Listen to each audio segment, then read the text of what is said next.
Good Monday afternoon, policy board members. We'll wait just 1 or 2 more minutes to let everybody get on. I've been checking off as I see your name pop up, so we'll give it about 1 or 2 more minutes. Thanks. Judge Biscoe, welcome back.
Can you hear me, Cynthia? We can hear you. We've got a call-in user that just joined. If you could please state your name. Zenobia Joseph. Thank you. You're welcome. Hello, Hello, somebody else just joined. If you could state your name, please. Gerald Doherty. Thank you. Placing you on mute until time for comments. Well, now I'm Commissioner Doherty too. I'm part of the meeting. Cynthia, Steve Adler, can you hear me? Yes, I can, Mayor. Welcome. Okay, thanks. Bridget Shea, can you hear me? Loud and clear. Welcome. Thanks. Jeff Trevelyan, can you hear me? We've got you, Commissioner. Allison Alter. Have you, Allison? Thank you. Jane Hewson. Good afternoon, Mayor. Terry Mitchell here. Hey, Terry. Welcome. All right, we have almost everybody. There's a couple, just one that we're still waiting on, but we'll go ahead and get started. I will call the meeting to order at 2:04, and we are still holding our meetings remotely, online and by phone, based upon the declared emergency orders by the governor. And I'll read through really quickly, and we'll do a roll call. Cynthia Long present. I've seen Ann Kitchen, Mayor Adler, Councilmember Alter, Commissioner Beckett, Commissioner Doherty, Judge Biscoe, welcome. Tucker Ferguson. I have not seen Jimmy Flanagan yet. Are you here, Councilmember Flanagan? Okay, welcome. We have Councilmember. My internet is out, so I have to be on the phone. Okay, thank you. We have Councilmember Cannon for Mayor Hill, Mayor Hewson, Commissioner Jones, Councilmember Matea, Mr. Mitchell, Mayor Morgan, Judge Oakley, Mayor Ross, Commissioner Shea, Commissioner Terrio, Commissioner Trevelyan, and Mayor Van Arsdale. So I think we have a full complement of our policy board today. So with that, we do have a quorum, and have 2 people that have signed up for public comments. And if you would unmute Rosalind first, you have 3 minutes. This is Rosalind. Are you ready to hear? Yes, go ahead, Can you hear me okay? All right. We can hear you. Thank you. Thank you very much. Thank you, Chairperson Long, and members of the Campo Board for allowing us to publicly comment on the community importance of preserving our historic 150-year-old African-American family farm, the Alexander Farm and Cemetery, just south of Austin city limits on US 183. The project that will affect us is TxDOT US 183 from State Highway 71 to State Highway 130 expansion study. It is also referenced in other projects throughout the pages of this meeting's agenda packet. As you review which active transportation policies will have funding deferred for I-35's expansion, please keep the unified historical preservation scenario of Central Texas front of mind. Recognized since 1977 as Travis County's oldest Black-owned family farm, the Alexander Farm completes the history of McKinney Falls State Park by demystifying whose hands bred and trained the McKinney Thoroughbred Racehorse enterprise that helped fund the Texas Revolution. Buoyed by groundbreaking, decade-long research, the Alexander Farm and our family progenitor, Daniel Alexander, stand as the embodiment of racehorsemen in antebellum Central Texas. The Alexander Farm site retains not only our ancestors' bodies, but an ancient standing rock reminder of thoroughbred horse breeding, training, and racing that created a middle class of slavery from skills that have been traced to the Arabian horse breeders of Senegal, West Africa, and Northern Africa. As undertold as is Daniel's life as a thoroughbred breeder, at a time when his skills made for sports celebrity like no other. His life as a planter, dairy farmer, and landowner with his wife Emmeline is an even more diverse and therefore beneficial model for our multiracial, multicultural community, city, state, and nation. Unrest in this country that is focused on the lack of social justice and parity for African Americans has its roots in slavery's vilification of our people. We contend that the Alexander Farm can, should, and must continue to stand as a pre-Civil War, tactile, tangible, physical refutation of the racial types and behavioral response norms that are now being protested on our nation's streets. Ever in the shadow of the extinct dormant volcano that is Pilot Knob, the Alexander Farm also stands as a place for ongoing geological examination of 83-million-year-old earth formations dating from the dinosaur age, when our farm was the beachfront of Texas' only subterranean volcano. As the Alexander family continues to explore our farm's ancient and illustrious history, our land legacy simply must not be bulldozed over or otherwise obliterated by a highway or any other misguided encroachment. Again, thank you very much for your time and consideration. Madam Chair, may I just ask for a point of information as to which project would harm the Alexander Farm? I'm not clear on which one that is. Is it the East 71 expansion? It's the US 183, TxDOT's US 183 from State Highway 71 to State Highway 130. Thank you. I hope I wasn't out of turn in answering. Sorry. And I would like, this is the second time we've had a public comment on this without any response. It would be useful to just understand what TxDOT's response is and how they viewed this. It seems to me it's such a historical site should have been given some consideration in the siting process. Commissioner, this project is not one of the ones we'll be making a maintain defer decision on today. It's in the study phase and environmental clearance stage, and is not one of the ones that we have funded for construction that we'll be talking about today. But it is one that we've had a teleconference with the Alexander family and going through the environmental process and taking all that into consideration. We're very well aware of it. Thank you for that update. And I'll just say for the record, if the plan ultimately goes through this farm and destroys some of it, I will not be supporting it. But thank you for that information. Thank you. Thank you.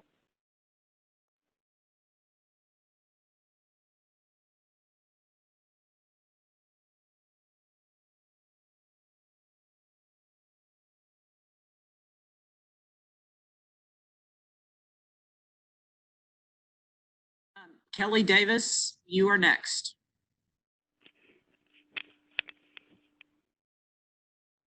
Kelly Davis, Good afternoon, Commissioners. ahead and This is start. Kelly Thank you. Davis.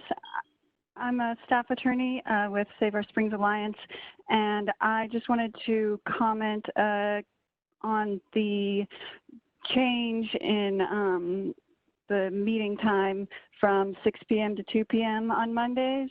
You know, I have mixed feelings about that because I do believe and I hope that having the meetings earlier in the day will engender more robust deliberations, you know, as people are not as tired. But I do worry about the opportunity for people that don't have, that can't leave their job in the middle of the workday to give their comments to Campo. And so I would just encourage the policy board to adopt a policy that allows the public to continue to give public comment by phone or by video conferencing, even after physical meetings start again. So I think it's a big county area. It's 6 counties, and not everyone can travel all this way. And that was true, you know, when the meetings were at 6 p.m. But I think that especially now, if, you know, you just tried it as a pilot program, and if it got too disruptive or there were too many comments, you know, scaling it back. But going forward, I would like to see those alternative opportunities for public comment to continue. Thank you. Thank you, Ms. Davis. So we will move on to item number 3. We are, as chair announcements, we discussed this a couple times in our Excuse me, executive Madam committee. Chair. I signed up for public communication. Ms. Joseph, I have you down on item number 5 for the agenda minutes. The email said public comment, Madam Chair, and it listed the agenda items as well. Okay, so do you wish to speak on both of those or just public comments? Well, are you just letting us speak once today, Madam Chair? No, I'm just trying to clarify it in my notes. I'll speak on both. The comments that I wanted to make in public comment relate to Project Connect, which is not on your agenda. Okay, you go ahead and start. You've got 3 minutes. Thank you, Madam Chair, board members. I'm Zenobia Joseph. My comments are specifically related to Project Connect, and I would ask you to recognize George Floyd today as the public viewing is ongoing. Specifically, I wanted to call your attention to the federal funding, jobs, and Title VI of the Civil Rights Act of 1964, because the joint meeting is actually this Wednesday between Capital Metro and the City of Austin. I watched one of the videos from July 16, 2019. It was a capital investment grant program oversight hearing, and Congresswoman Eleanor Holmes Norton asked the Federal Transit Administration about the project increase of 112%, but they requested a budget cut of 40%. In other words, the fiscal year 20 budget was only $1.5 billion, but the project's increased from 25 to 53. The City of Austin and Capital Metro wants the taxpayers in Austin and regionally to understand that they're going to try to ask for 50% of Project Connect from the Federal Transit Administration. And I would just ask the region to recognize that that's a force. If you look at that hearing for yourself, you'll recognize that many of the projects have only been funded at 40% or less, and the Congress was actually asking Federal Transit Administration why they don't go up to 50%. I want you to understand as well that the resolution for Wednesday's hearing actually talks about Project Connect Vision Plan generating 20,000 jobs per $1 billion spent. I want you to understand that these 200,000 new jobs is a force as well. The Texas Enterprise Zones have no buses in the Northeast Austin area. Applied Materials, Samsung, Domain, St. David's, and Apple. None of these Texas Enterprise Zones have a bus. Yet we are told that this vision plan is supposed to generate 20,000 jobs. We're not buying it. I want you to understand that the people that are most impacted are those that are African American, and some of the immigrants that are north of North Lamar Transit Center or north of US 183. The resolution also talks about the displacement of lower income residents. I want you to recognize that on Samsung, or to the east of Samsung, there's a housing authority of the City of Austin property. So it's not a displacement. Within the City of Austin, we have 0.8 miles with no bus stop, but 51st Street, for example, is the line of demarcation. If they would extend the bus, they could reach the Black residents, but instead they removed the bus. 0.8 miles was the amount of distance that people would have to walk, the Hispanics in South Austin, from William Cannon to Perez Elementary, and Councilmember Kitchen got a school tripper there. It's 0.8 miles to get the bus on FM 969 to the Black neighborhood, Craigwood. My point in telling you this, Madam Chair, is that these inequities and this Black Lives Matter could be addressed in real time. And thank you so much for taking my comment. Thank you, Ms. Joseph. You're welcome. Okay, we will move on to item number 3, which is chair announcements. If I can turn my timer off here, sorry. Okay, item number 3. We have been meeting at 2 o'clock, and certainly for our remote meetings, we've needed to do that to accommodate the technology issues and make sure that we have that all set up. And I am going to, at a future meeting, propose that we permanently switch to 2 o'clock. We are, I think, one of the remaining NPOs that still meet in the evenings. Most of the others meet during the day. And most of our, many of our respective bodies, I know some of the city councils don't, but several of the city councils, as well as the Commissioner's Court, meet during the day as well. So that's going to be my proposal.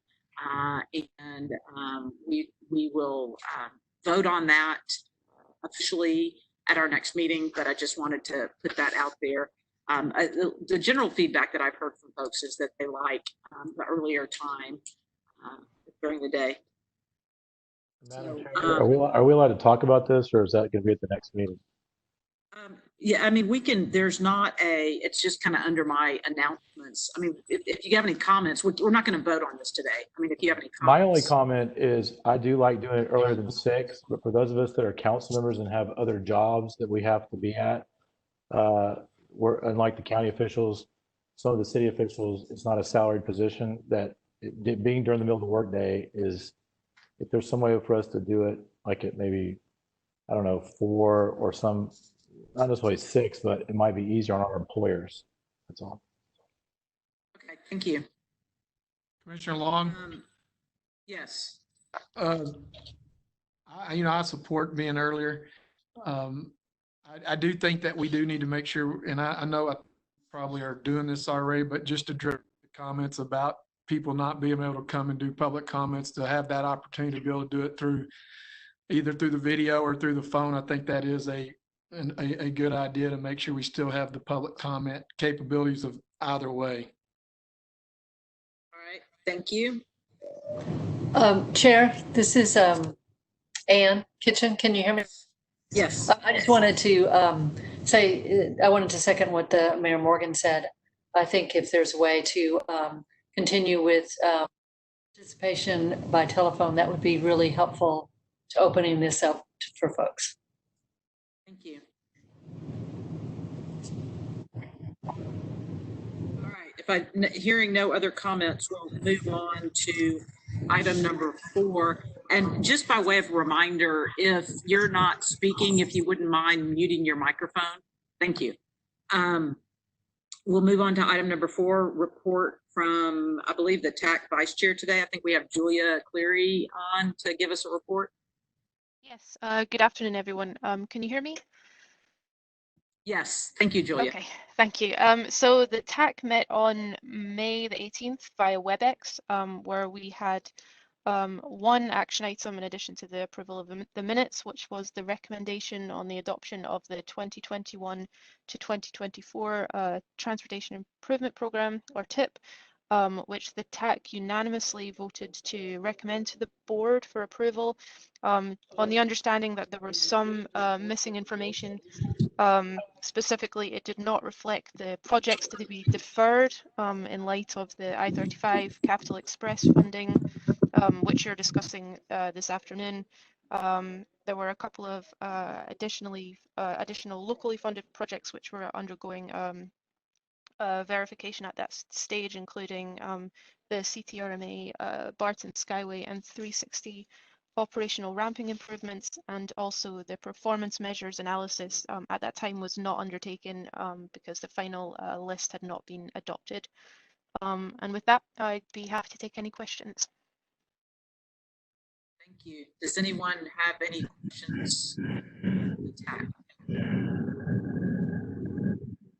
Thank you, Julia. I appreciate it. Okay, we'll move on to item number 5, which is the minutes. Ms. Joseph has signed up to speak on this item. Ms. Joseph, are you still there? Chair, can you hear? Yes. Thank you, Madam Chair. Members, I'm Zenobia Joseph. Madam Chair, I'm just calling your attention to page 8 of 198 in the backup materials where it has the minutes. It has my name, private citizen who offered public comments on Campo's appointment to the Capital Metro Board. I would like the word on to state against, because as it's written, it shows the board, then it shows my comment. Following, then it has the actual motion that was made by Councilmember Kitchen and then Commissioner Trevelyan. I didn't speak on, I spoke against. And so as a technicality, on usually means neutral, and that was not what my position was. Specifically, I was commenting, not to be long-winded, about CAP remap being the racist regional remap, which undergirds Project Connect. And my opposition was basically that the chairman acknowledged that there were disparate impacts in the eastern part of Austin, but he refused to reanalyze those routes. And so if the record could reflect that, I would appreciate it.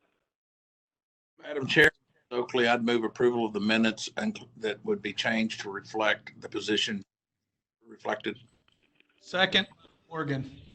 Okay, there's been a motion by Judge Oakley and a second by Mayor Morgan. I'm going to do the reverse. Is there anybody against the motion? Okay, hearing none, the motion passes unanimously for item number 5. Okay, we are going to move on to item number 6. I'm going to let Campo and TxDOT staff kind of present this, and then we have a number of individuals who have signed up to speak on this item. So who wants to go first on item number 6? TxDOT or Ryan? You want? Okay, Mr. Collins. And I'm going to defer to Joyce Myers first, talk about the public outreach that we did for both this item, number 6, and then number 7 for the tip, and speak about the community outreach and the information we received from the public on that. So Joyce, I'll let you take it away. Thank you, Ryan. So we've got quite a bit of information for the 2 agenda items here. So the community outreach covers both of the agenda items, the I-35 related funding, and then also the 2021-2024 TIP. So as a reminder, the 2021-2024 TIP public comment period opened March 20th, and we extended that comment period. It actually just closed last Monday, June 1st. The online open house included project lists, the draft tip document. It included a link to send in comments by email. And then as that maintain defer list was developed, that was also added to the online open house. As we've discussed over the past few months, we did have to modify the outreach techniques that were used so that we were social distancing and also staying in line with the public participation plan, which this body did modify slightly back in April to allow us to have that public comment and that interaction with the public remotely. So we had 6 rounds of open houses. We did this 2 separate times. So we did this earlier in April for the TIP primarily, and then as that maintain defer list evolved, we did a second round of open houses in late May, just after the policy board had their workshop, so that we could update the public on that maintain defer list. We also allowed public comments by phone. This is not typically something that is done. We usually do mail, email, fax, but we did want to make it as easy on the public as possible. So we opened up a phone line for the public to be able to send in comments. And we also had a Spanish hotline if people needed to leave comments or request information in Spanish, that was also available. So the public hearing on the TIP was held on April 6th. And as I mentioned, the comment period just closed last Monday. Next slide, please. So what we heard from the public, we had over 200 comments, and then we also received some additional, probably about 15 public comments over the weekend, and those were updated to the meeting agenda page for today's meeting. So if the policy board members or anyone watching wants to see the additional comments we received the past couple of days, those are now on the Campo website.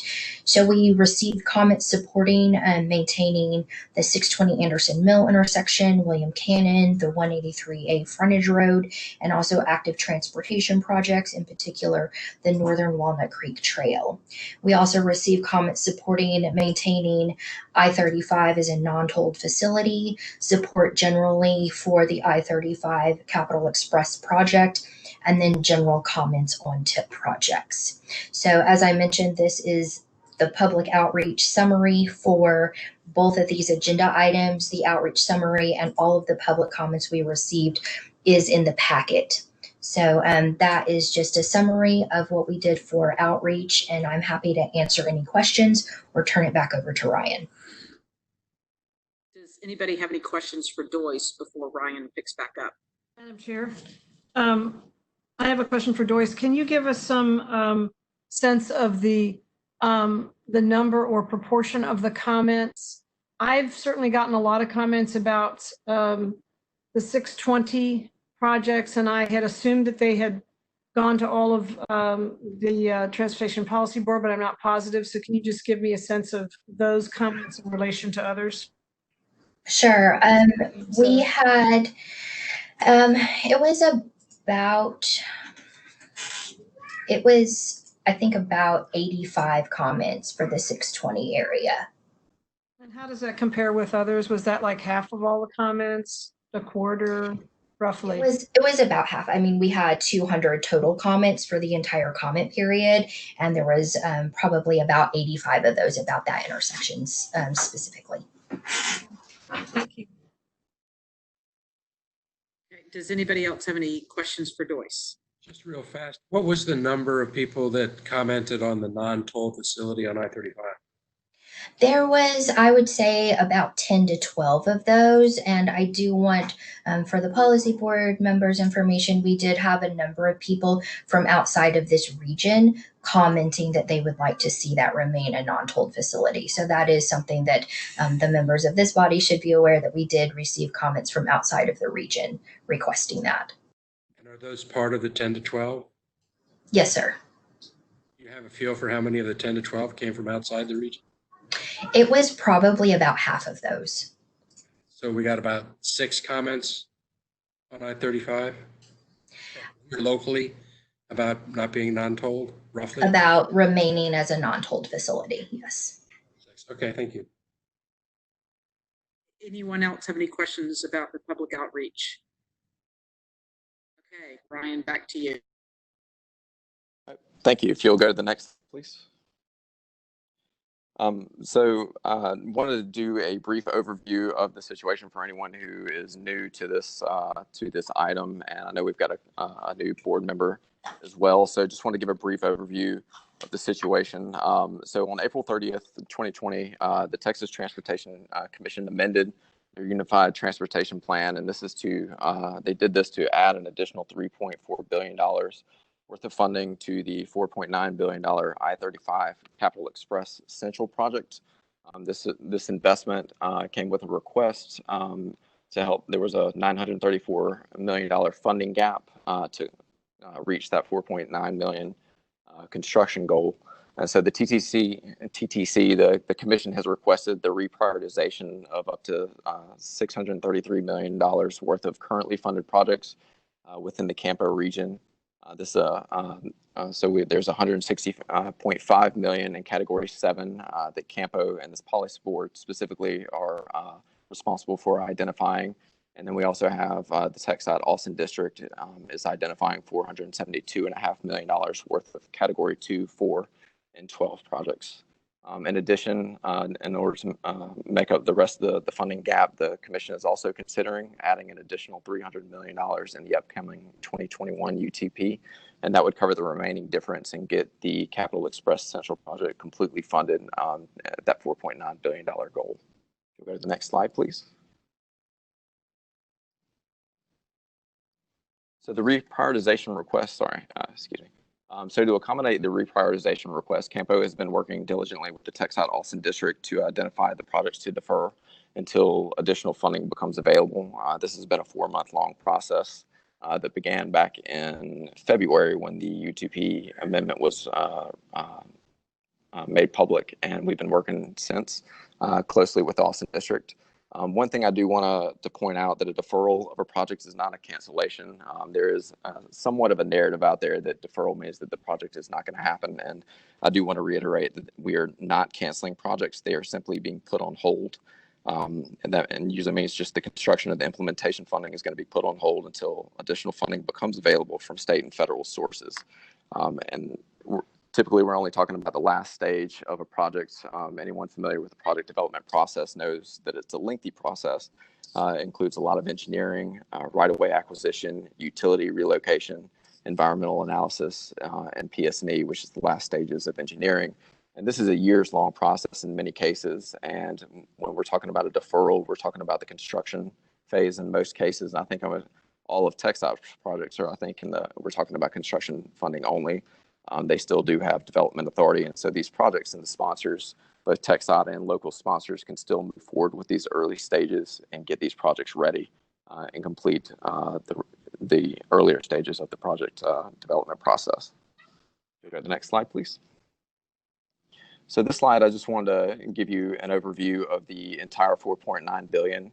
You'll see the dark blue is the $3.9 billion that was recently allocated.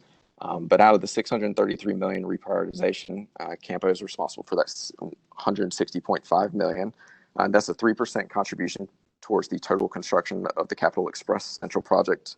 And there in the purple, you'll see what the TxDOT Austin District has identified, and which is part of this conversation we're having today. And so overall, the purple and the red between Campo, the Campo region is contributing 13% to the overall construction costs of the project. We'll go to the next slide, please. This is the overall schedule. I won't read through the entire thing, but really what I want to reiterate, this was obviously, we sent this out last Friday for everybody to kind of look through. This has been a lengthy process that started back in February during the UTP amendment discussion. And then it's obviously been an evolving process. We've actually had 2 specially called meetings of the policy board. We had a special meeting and then most recently a workshop on the 27th. And then, as Joyce mentioned, we actually had a 2.5-month-long public outreach period that we kept adjusting as this situation evolved, just to make sure that the public had a chance to comment on everything that was occurring and to get those comments to this body. Go to the next slide, please. So this is just a quick overview of the scenario developments. There's been a lot of changes to the actual scenarios that this body has seen. And the criteria that we used was applied in different scenarios.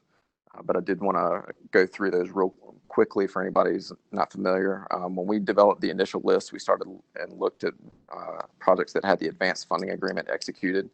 This is the agreement between the local sponsors and the state TxDOT. We also looked at whether or not they had a federal project authorization agreement, which is the contract with the federal government where the funds are actually released. We also looked at the age of projects. We looked to see if projects had been awarded a long time ago and had not been moving forward for one reason or another. We have a policy in place that projects have to maintain continual progress in order to keep their awards. So we looked at whether or not projects were old, essentially. We also looked at let dates and then evaluation scores, which evaluated projects using the 2018 project awarding process that we used back in 2018. We also looked at special circumstances. Certain projects have certain unique circumstances that dictated whether or not we should have maintained or deferred the project. And then feedback, that was probably the most important thing I feel like in this process as we've gone through over the last 4 months, is that we've had a lot of feedback, both from the public, but specifically from the sponsors themselves that are going to be potentially impacted by this decision. And so we have taken that feedback any chance we got. The initial list was developed. We had a beta version of the initial list that went out to sponsors, and then we got a lot of feedback on that, which helped inform that initial list. But we've been continually getting feedback ever since. And I'm going to go through the baseline scenarios in just a minute. And so I'll just go ahead and mention that we did have a ranking list that was discussed during the workshop, and that only looked at projects and made a recommendation based solely on evaluation scores. And then also at the workshop, it was requested that we develop a let list. Now, this list itself was focused primarily only on the anticipated let date of the project, and it did not look at any other metrics. And then from there, we also developed a baseline list because there was a request that we go back to the initial list that we had developed and kind of work in the evaluation scores to create a recommendation. And so I do want to say throughout all of these scenario developments, I think one thing that we've realized and why we haven't recommended either the ranking list or the let list is that looking at these projects with one metric only really leaves out a lot of context. It's once projects are funded, it's a complex scenario. Each project has its own unique situations that we try to take into account when we develop this list. And so, as I mentioned, it's been an evolving process, and that we try to create as much nuance in this recommendation as possible. And we think that the baseline scenarios that we developed, the A, B, and C, really kind of capture everything that we possibly can about these projects so that we can make an informed and collaborative decision about how to move forward. So if you'll go to the next slide, please. So the current scenario development, developing baseline scenarios A, B, and C, we had a new target. So in the workshop, we were looking to, that we had on the 27th, we were looking to identify close to $198 million worth of projects to defer and to maintain, but we actually had some changes. The Austin District reevaluated their list and were able to make a recommendation to defer some additional projects on their side. So we've had some changes, and now we're actually maintaining more projects than we are deferring. So currently, we're maintaining 52% of the projects, or 175 million, and looking to defer 160.5, which is 48% out of that total goal. And to contrast that with what we had last time, we were looking at deferring 56% of the projects and maintaining 44%. But now that's flipped significantly, actually. So that's good news. But so our overall target in developing these scenarios is to reach that 160.5 million defer goal and to maintain 175 million. Go to the next slide, please. So this is the baseline scenario. So the baseline scenario went back to that initial list that I discussed earlier, and then basically modified it with the additional deferrals from TxDOT. So we use that basically as the jumping off point to develop scenarios A, B, and C, which augment the baseline to meet that target goal. If you'll go to the next slide, please. So baseline scenario A is what we started with, and this was like the rankings list where we just took an even percentage from the available categories starting at the lowest ranked project. So the initial list, I shouldn't step back, the initial list only identified $140 million worth of projects to defer. And so we had a $20 million delta to meet our goal. And so what we did is we took that initial list and then we applied the evaluation scores from the scoring process in order to identify the additional $20 million to meet that $160.5 million goal. Because again, if you step back to the initial list, we had and if you're looking at the spreadsheet by chance, there are notes in there that we have specific reasons for each project being maintained or deferred in the initial list. And so we just augmented that by using the evaluation scores. And so using that, we applied a 7.2% deferral rate to the available categories. And that was only roadway and only active transportation that still had projects being maintained. And so we took that even 7.2% deferral rate and applied it. And that's how you get baseline scenario A. If you go to the next slide, please. So baseline scenario B was developed after we, in response to scenario A and the impacts to the cutoff projects. We looked at the partial amounts that were available to the projects, both in roadway and active transportation, and they just didn't seem reasonable. If you looked at the partial amounts in the roadway category, for example, that cutoff would have only left $28,000 out of a $12 million project. And, you'd spend more on paperwork, spend more than $28,000 on paperwork just getting that award processed. So we didn't think that was reasonable. And also the active transportation projects that were maintained, all of those were maintained for very specific reasons. The two lowest projects on there had safety funds tied to them. The SH 80 project has significant safety funds from TechSide that are also combined with the Cat 7 funding as well. Then we also have the River Loop project, which had won the Governor's Award of Excellence and was awarded additional Category 11 funding. So both of those projects had two additional funds other than the Category 7 funding. So we thought that's why they were initially maintained to begin with. And then we didn't think it was appropriate to defer those, considering those additional funds. And then the last one, available in active transportation, not only did it score really well, but it's actually going to lead within the next month or two. This is the Hopkins Street project, and we did not think it was appropriate to defer that. So knowing that in scenario B, that's why we ended up developing scenario B. So we ended up just taking the additional deferral amount we didn't touch active transportation. We just pulled it all from the roadway category. And that's what scenario B is. If you'll go to the next slide, please. And finally, we have scenario C, and this is the one that we thought was most appropriate. There's a lot of support for the Transportation Demand Management Program, and that was not included in the initial list to be maintained, specifically because we did not have an advanced funding agreement for it yet.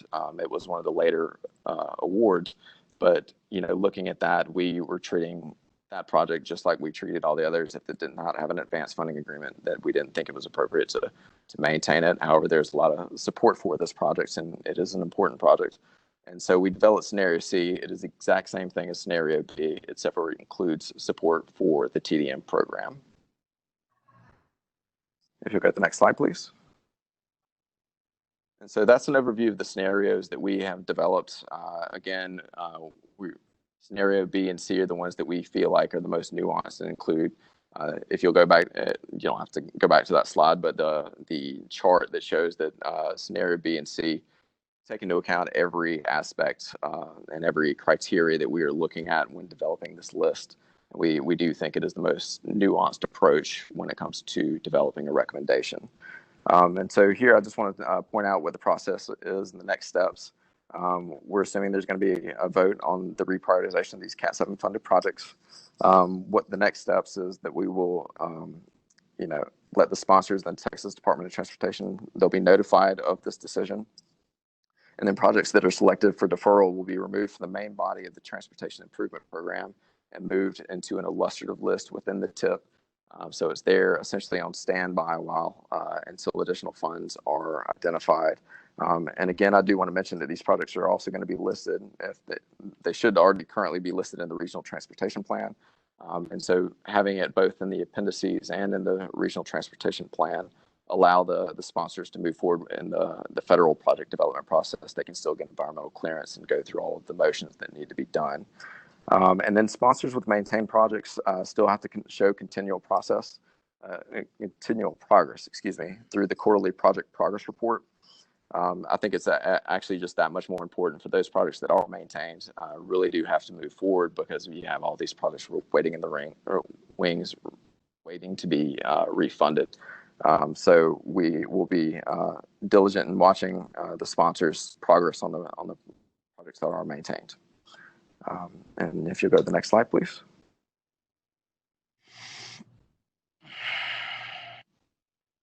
So that concludes my presentation. I'm sure there'll be some questions, but with that, we're requesting approval of the program of Category 7 projects in Scenario C to be deferred in support of the I-35 Capital Express projects. Thank you. Madam Chair, I would move approval of Scenario C. This is Oakley. Second, this is Jones. Okay, there's been a motion by Judge Oakley and a second by Commissioner Jones. We do have a number of people that have signed up for this particular item. And so before we get into policy board member discussions, we'll go ahead and take the public input. And I will just call your first name if that's all right. First we have the, yes. This is Councilmember Flanagan. I apologize for interrupting, but I wonder if you would permit me to make a short statement before we begin the public testimony. Very brief, yes. I will talk later about the substance of the item, but I think it's important for the public to hear I-35 has become a very controversial location in this community right now. And I'm sorry that my internet at home is not working, that I can't do this on video, but we are contemplating reallocating resources from across this region and for TxDOT from across the state on a road that has meant a lot of negative things for the city of Austin especially. And I think we would be doing a disservice if we didn't use this moment to mention our collective support for Black and brown folks who are suffering right now, who used I-35 as a place to scream out their suffering and their demands for our action. And not everybody on the policy board is necessarily in a place to take those actions. I certainly am. And I wanted to take this moment to mention that. I also want to just say to my policy board members, if you haven't seen the story in the Statesman today about the Wilco Sheriff's Department and their behavior, this is not a problem that stays in the city of Austin. But for now, just in this moment, as we're talking about I-35, I felt it was important to just have a moment where we acknowledge what the community is going through and what they're demanding of us. And while we will deliberate the policy and transportation ins and outs of this later, I didn't want this to go a moment farther without acknowledging that Black Lives Matter. Thank you, Councilmember Flanagan. And we'll move on and get the public folks who have signed up, and then we'll circle back for policy board further discussion. First is Vanessa.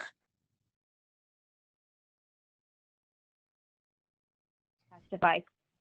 My name is Vanessa Fuentes, and I'm a resident of Southeast Austin. I'm here to share my opposition to the deferring of funding for the William Cannon project. The Imagine Austin Comprehensive Plan indicates and envisions this area of Southeast Austin as a future town center. Town centers, as outlined, will range in size between 10,000 to 30,000 people and have between 5,000 to 20,000 jobs.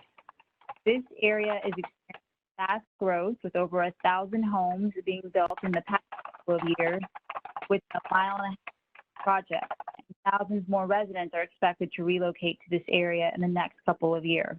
The current two-lane road suffers from heavy congestion and is dangerous for the vehicles, bicycles, and pedestrians in this area. I find the decision on the deferment especially unfair because many of my neighbors think that this project is going to start construction next year, as expected and previously stated to begin in January of 2021. And we were not aware of the conversation of the deferral of funding.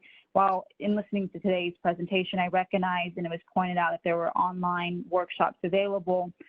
But to be honest, my neighborhood did not know about these workshops. And I found out via an article in the Austin Monitor last week, which I then quickly notified my neighborhood and the surrounding neighborhoods. And per your meeting agenda packet, we were able to have 27 emails regarding the deferment of the William Cannon project.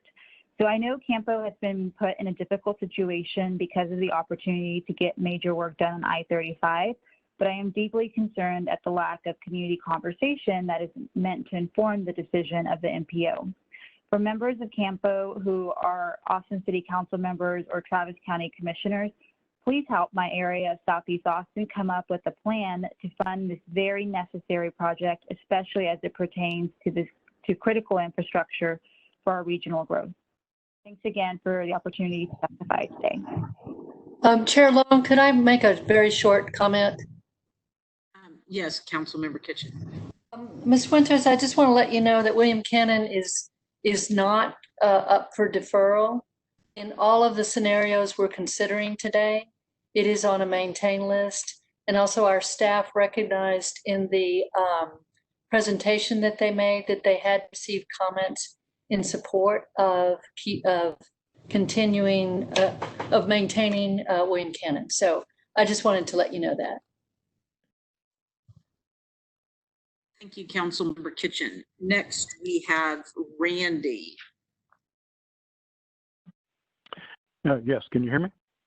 Yes, go ahead. Okay. You have 3 minutes. Well, I'd like to thank the Honorable Chairperson Long and the Campo board members for allowing me to speak today. My name is Randy Lawson, and I live in the Northwest Austin subdivision of Canyon Creek, which is located off RM 620. My neighborhood has 1,293 homes and around 5,000 residents, and I'm also on the board of directors of my HOA. I'd like to speak about the Anderson Mill 620 overpass project. Everyone in the six-county Campo area knows how important the I-35 regional project is, and we fully support this critical project. My HOA was very pleased to learn that the TPB had agreed to a roadway project scoring criteria and ranking list. Our area neighborhoods were absolutely over the moon when the results of the TPB project ranking was announced, and the badly needed Anderson Mill 620 intersection overpass project came out on top of the rankings and was placed in the maintained funding list around May 27th. It appeared that this long needed and awaited mobility project was now going to be a reality. Our neighborhoods are now very devastated to learn that a different criteria may be applied, and the May 27th recommendation to maintain funding on this Anderson Mill 620 project may possibly be reversed and the project placed on a deferred funding list and potentially delayed for an indefinite period. It's my understanding over $100 million in funding may even be allocated to other area projects that scored much lower on the TPB ranking list, and I personally question if that's a fair outcome. I think all the Campo board members are likely to be aware that this Anderson Mill 620 intersection has a level of service rating of F, and it's had that rating for many years. It's an absolutely failed intersection at peak hours with signal light wait times measured in several minutes rather than seconds. With several new commercial and retail developments on the RM 620 corridor now opening up or in the site plan approval stage, the traffic congestion and safety will be taking a further hit. For example, the very large center at 4 Points Retail Center is just now opening up to the public and is going to generate up to 20,000 vehicular trips per day, according to the TIA. And we also have two large apartment complexes within a quarter mile of the Anderson Mill intersection that are in the site plan approval stage. In summary, we would just like to ask that the critical north RM 620 corridor no longer be ignored, and that Campo votes to maintain the funding on this overpass and allow the planned TxDOT contract to let approximately 2024 as planned. And I sincerely thank you for your time and your due consideration of this critically needed mobility project in Northwest Austin. Thank you, Mr. Lawson. We appreciate your comments. Next, we have Brian Tomto.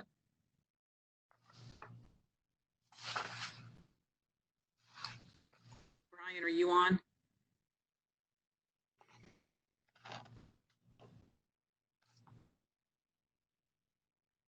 Okay, I don't hear him. If he comes on at the end, we'll circle back to him. So next we have Tom Wald. Mr. Wald, are you on?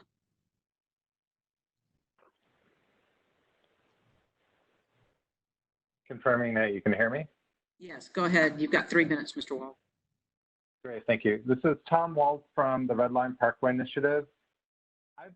I've been quite confused by this process right from the get-go. And I will say that the presentation by Ryan earlier, I heard most of it, but there was a problem with the live stream on the Campo website, so I missed some of the visuals for that. But I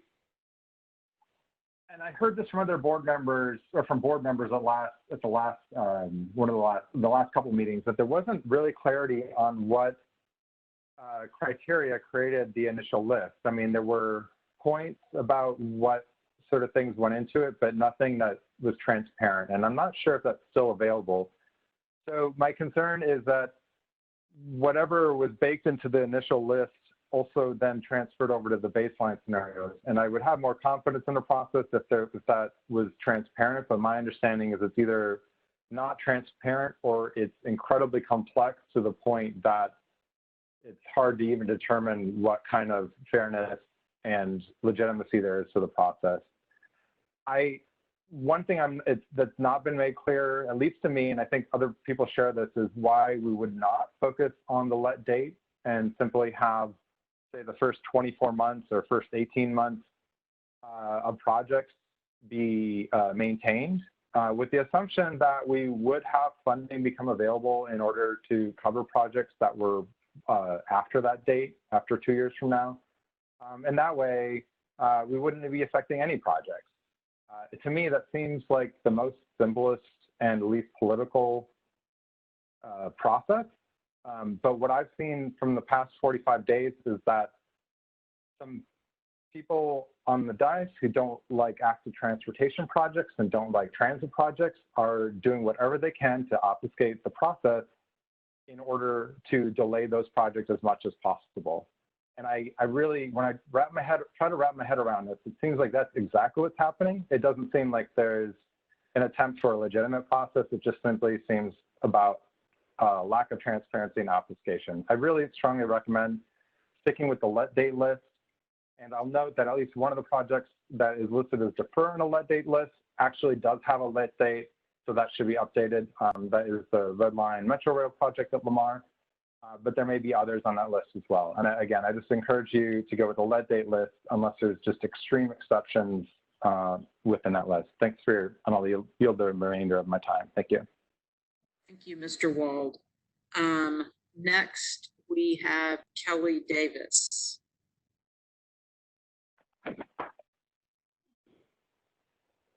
Hello. Davis, are you still on? Okay, you've got 3 minutes. Go ahead. Thank you, Commissioner Long and policy board members. I agree with what Mr. Wald was just saying. I was looking at the list of projects and saw that if choosing the methodology of funding projects based on let dates would fully fund all the active transportation projects, ITS, TDM, and transit. And we support fully funding all of those projects.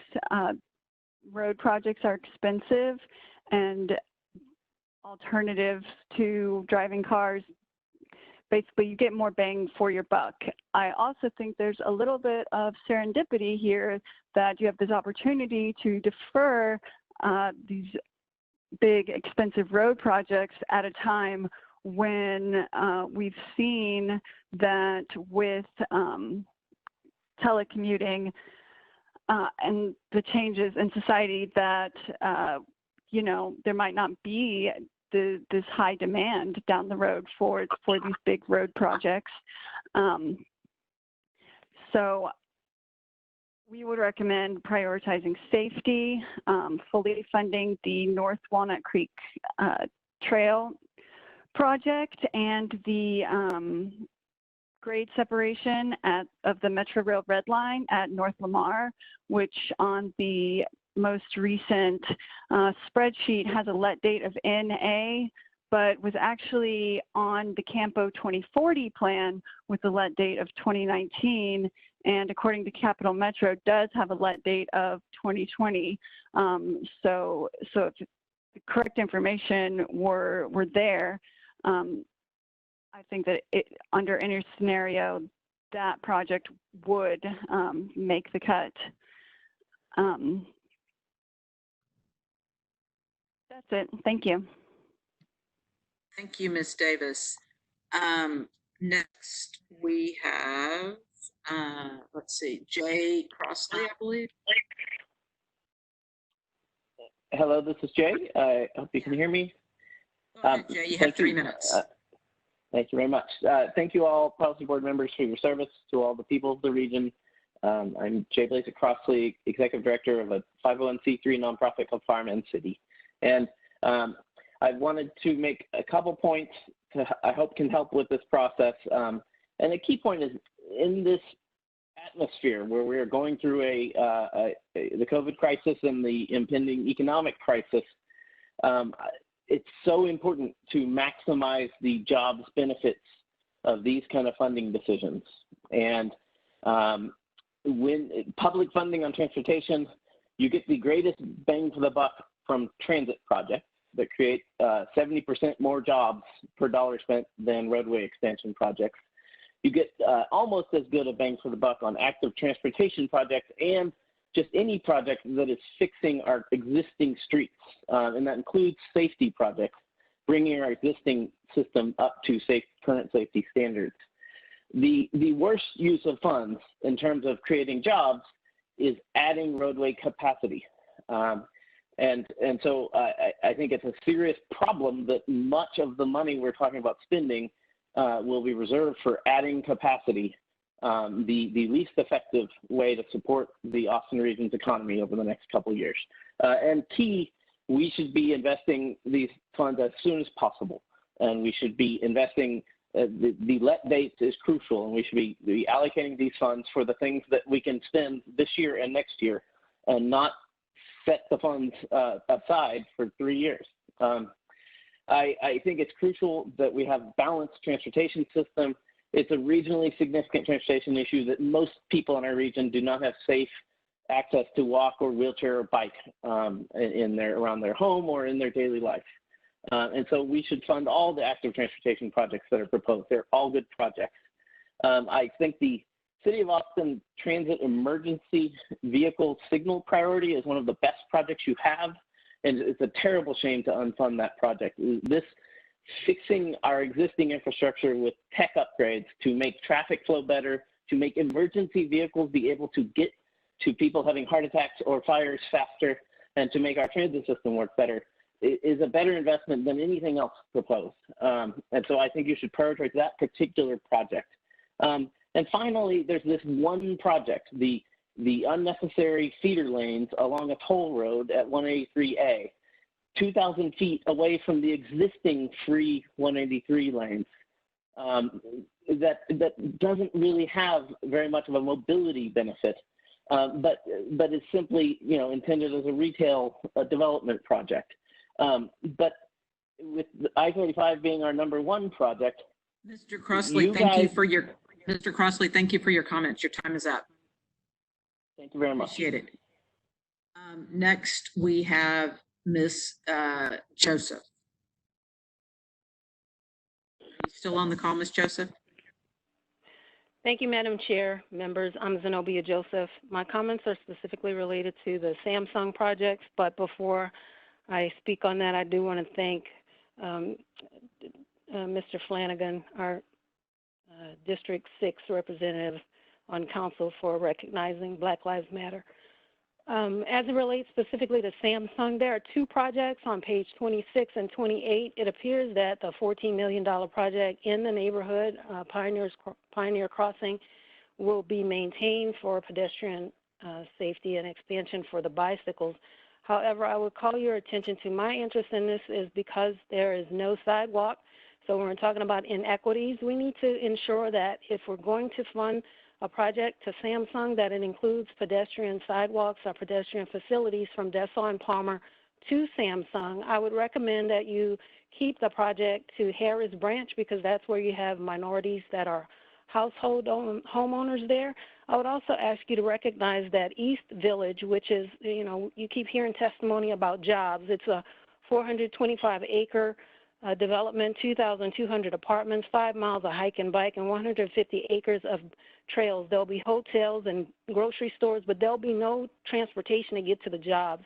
I just want you to recognize as well that as it relates to the TDM project, the $375,000 that's on page 26, I am unclear as to whether that is for Campo, whether that's for CapCog, or whether that's for movability.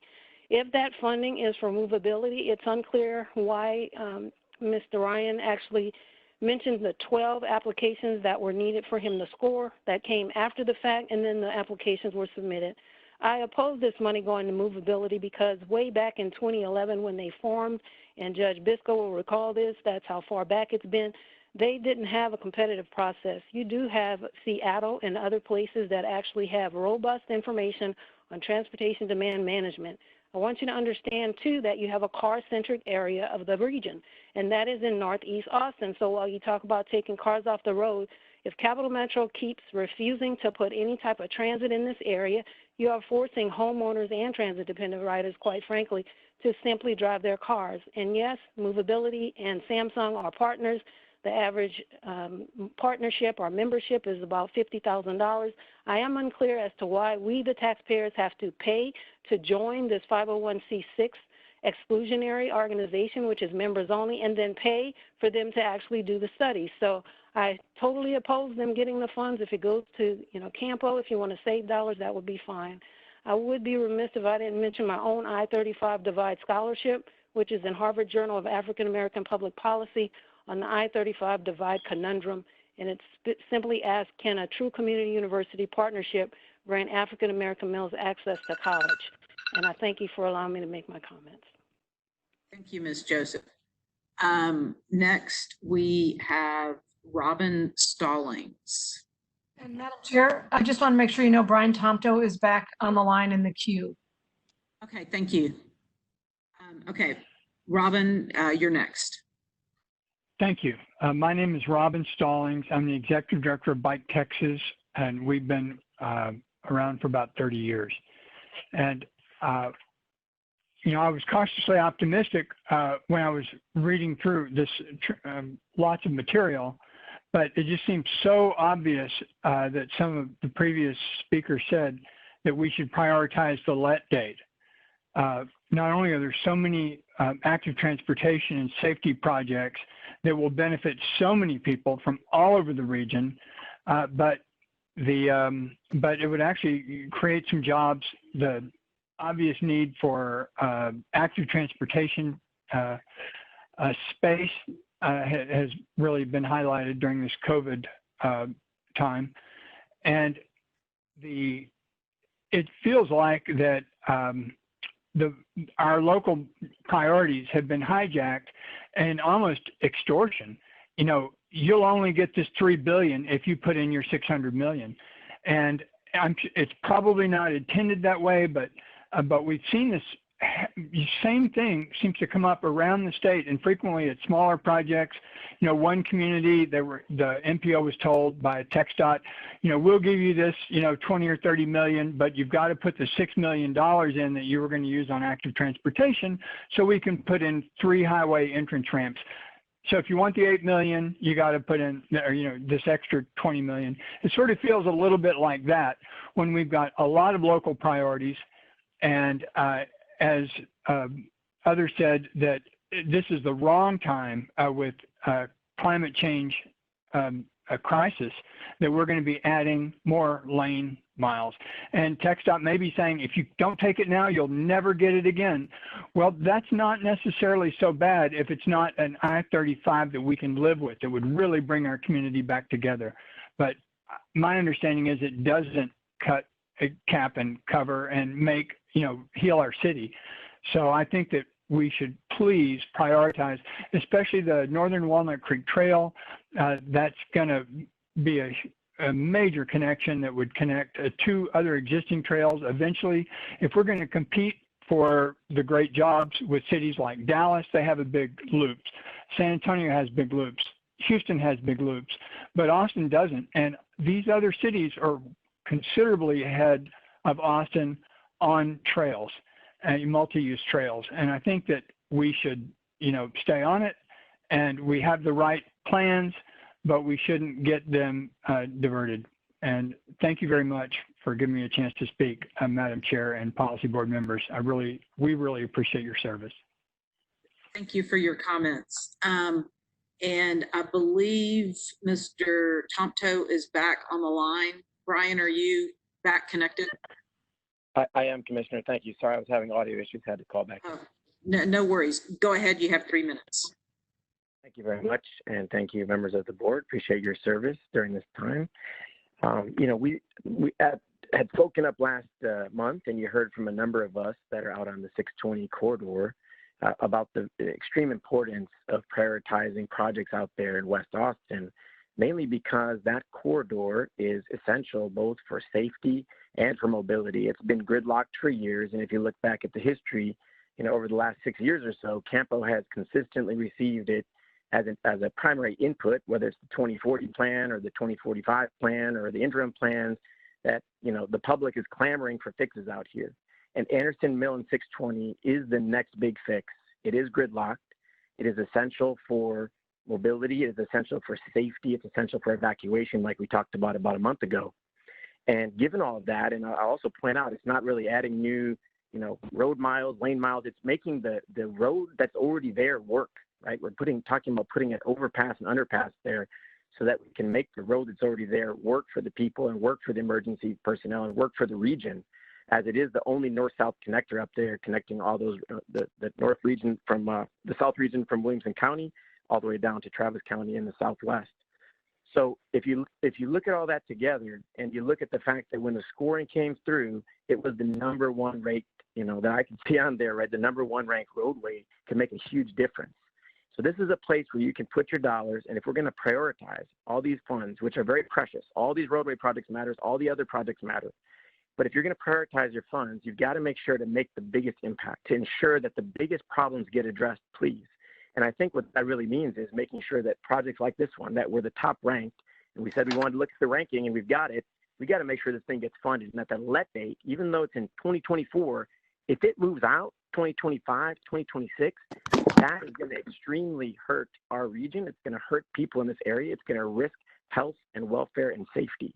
So I would urge you to please take that into consideration and make sure that we're looking at the scores. And also, I understand let dates are important, but as funds become available, or if they become available from the federal government, they can be spent on those projects that weren't the highest priority, but have a sooner let date. Whereas in this case, we're talking about making sure that we can fund our future, that we can fix the biggest problems we have as a region.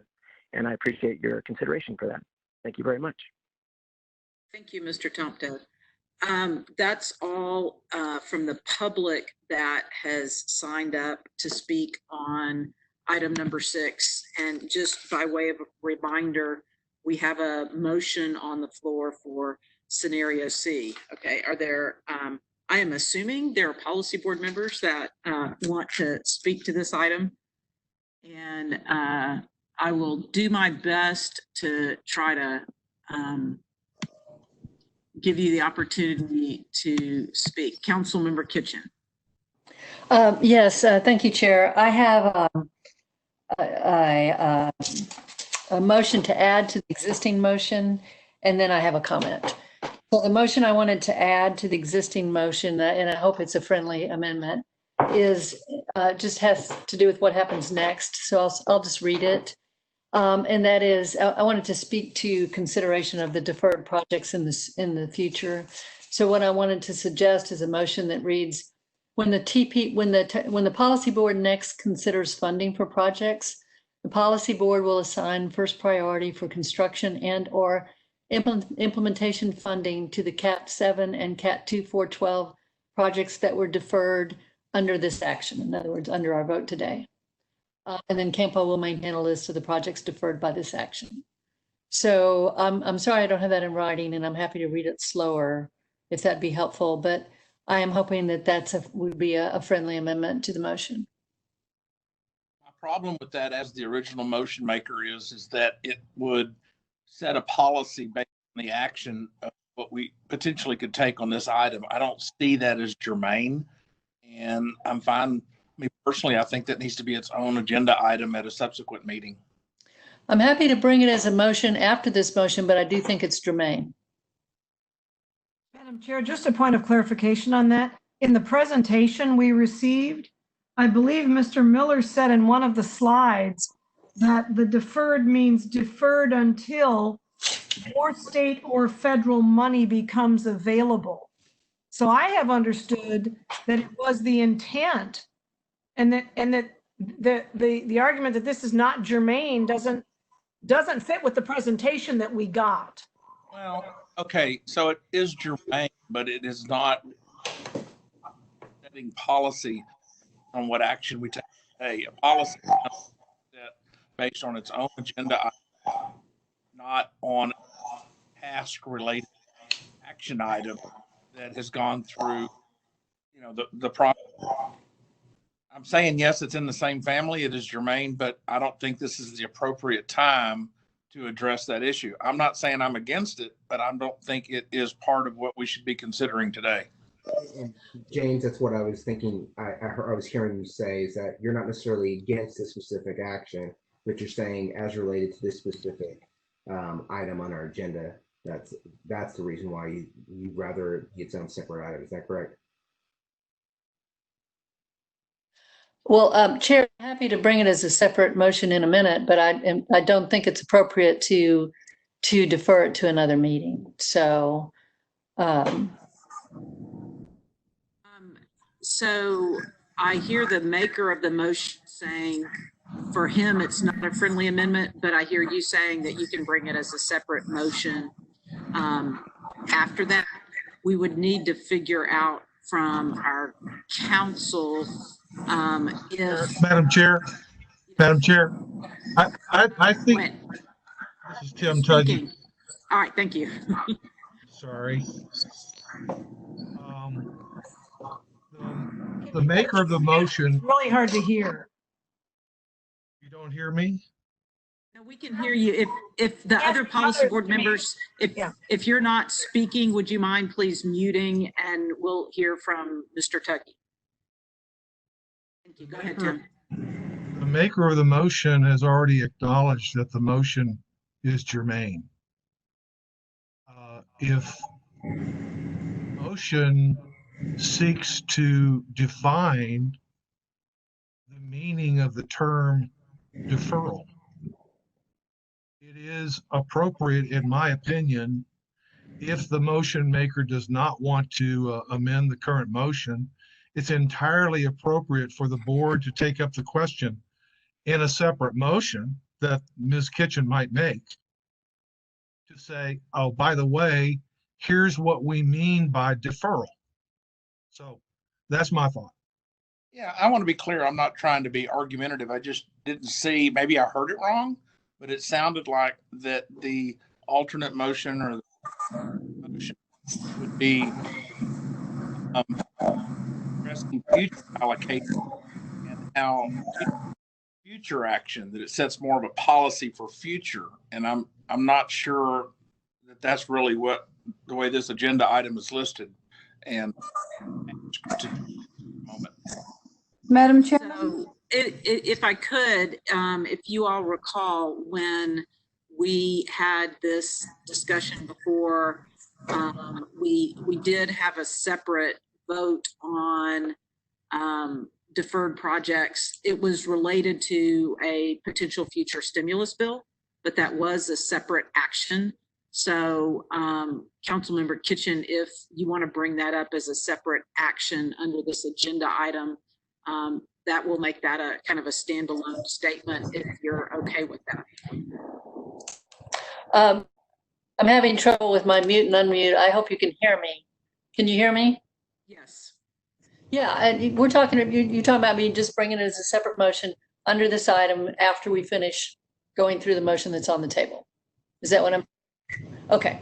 All right. Then the second comment that I wanted to make was just a comment, and that is I want to speak to what I sent out from some of us with the City of Austin on Friday. because I want to explain what our thinking was. I'm not going to bring it as a motion, but what we were struggling with is what we were proposing is that we approve the CAT 7 project list only for 2020 and 2021, and then proposing that we make the decision about projects that would be implemented after 2021 at a later date. The reason for our thinking was that that proposed approach would provide a way for all of us to make a decision that we have to make now about near-term projects. It would allow us to go ahead and commit to the state that we are committing to the total amount of maintain and defer projects that we need out of CAT 7. And it would have allowed us to, for the policy board to make better informed decisions about those later projects and not defer CAT 7 projects before it became necessary. In other words, if we didn't approach it that way, and what we're going to end up doing, as it appears, is we're going to be deferring some near-term projects by holding back some dollars that could be spent now. Now, since we sent that out, we had conversations with TxDOT and with Tucker, and thank you, Tucker. We understand that there are some logistical difficulties with the proposal, and so that's why I'm not going to actually make it as a motion. But I did want to say that I'm concerned about the approach that we're taking, because I would much prefer that we use our money on the nearer term projects and make the decision about later term projects after we have more information. And so I would just say that in moving forward this way, I am going to be interested in a year from now, when we know the circumstances and we have more fiscal certainty at that time. I'm going to be interested in having this conversation again. Okay, are there other comments on the motion on the floor? This is Commissioner Shea. I'm sorry, who? This is Commissioner Shea. Can you hear me all right? Okay, yeah, go ahead. I'm having a little trouble understanding exactly what criteria was used for version C. Under the ranking criteria, that, as I understand it, it was the same evaluation criteria that was used on the projects that had been part of the call for projects. Is that correct? I will let Mr. Collins answer those questions. I was not involved in that process. Mr. Collins? Yes, thank you. So you're referring to the baseline scenario? I'm sorry. The ranking that was done using, I had thought Mayor Adler had asked for an evaluation of the project, all the projects, using the criteria that had been used for the call for projects, because some of them hadn't been scored, hadn't been ranked. Yeah, and we did that in the workshop on the 27th. We actually had developed a scenario that used the evaluation scores exclusively. That's the ranking lists, and if I don't know if you have the spreadsheet with you, but it's. I do, but so I just want to clarify that. And you, as professional transportation staff, felt that those were solid criteria, correct? Because you developed them in order to score the projects, correct? Yes, and that's one thing. So that's all I wanted to establish. Because what's not clear to me is what is the criteria for C? I don't understand what criteria was used to come up with this list. And I'll just tell you, I think it is unacceptable that all of the 620 projects are now on the deferred list. And we don't know when they will be deferred to, realistically. But can you just help us understand what was the criteria used to come up with version C that we have the active motion on the table for? So version C is essentially an amalgamation of every criteria that we used. So the initial list, we didn't use, it's basically based on, it started with the initial list. So the criteria we used to develop that is we looked at whether or not a project had an advanced funding agreement. So anything that was funded should have already had an advanced funding agreement in place, because that's the first step in getting the funding released to the project. And so if it didn't have an advanced funding agreement, we thought it was more appropriate for that to be deferred. And then we also looked at the federal authorization agreement. I don't know if you can go back to the slide. All of what you walked through on the slide was Mhm. that you used to come up with version C. Yes. And so every project on that list for version C meets all of those criteria that you identified. Yes. So scenario A, B, and C are the only 3 scenarios out of the 7 that we developed that include all 7 criteria. So none of these categories, the advanced funding agreement, the federal FPAA, the age, the let date, none of that was used in your prior scoring criteria in the call for projects. Is that correct? That's correct. The ranking list did not include all of the criteria listed. It was just the evaluation score only.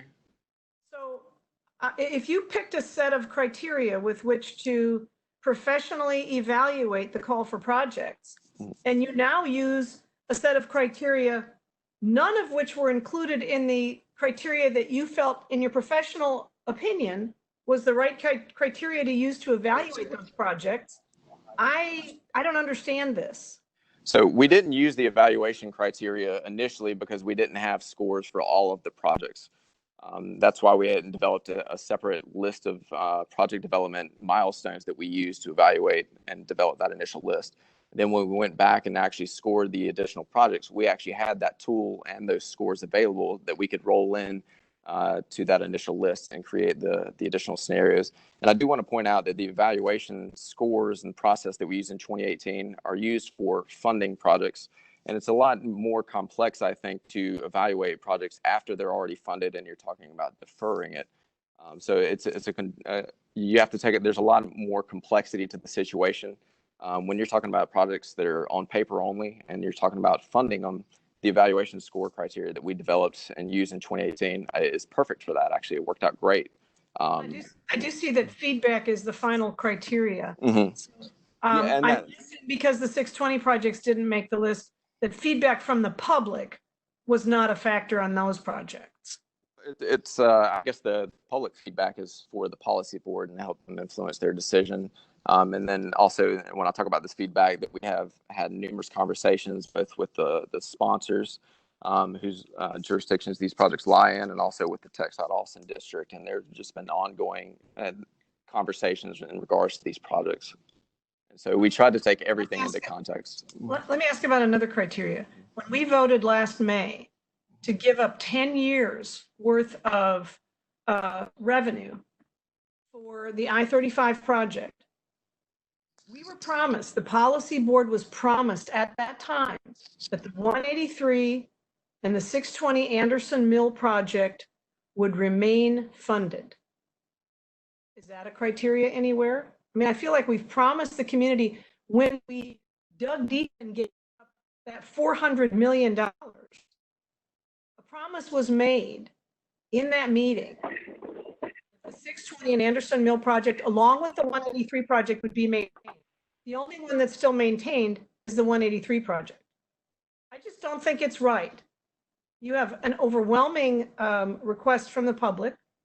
You certainly have traffic data that supports the 620 projects, and you have a public promise that was made. So I can't support this, and I'm just going to say that for the record. I think there are problems with this process. When the scoring list, which used the professional evaluations, people didn't like how their projects scored, then we had to come up with some other formula for doing it. And I don't support this process, and I can't support this motion.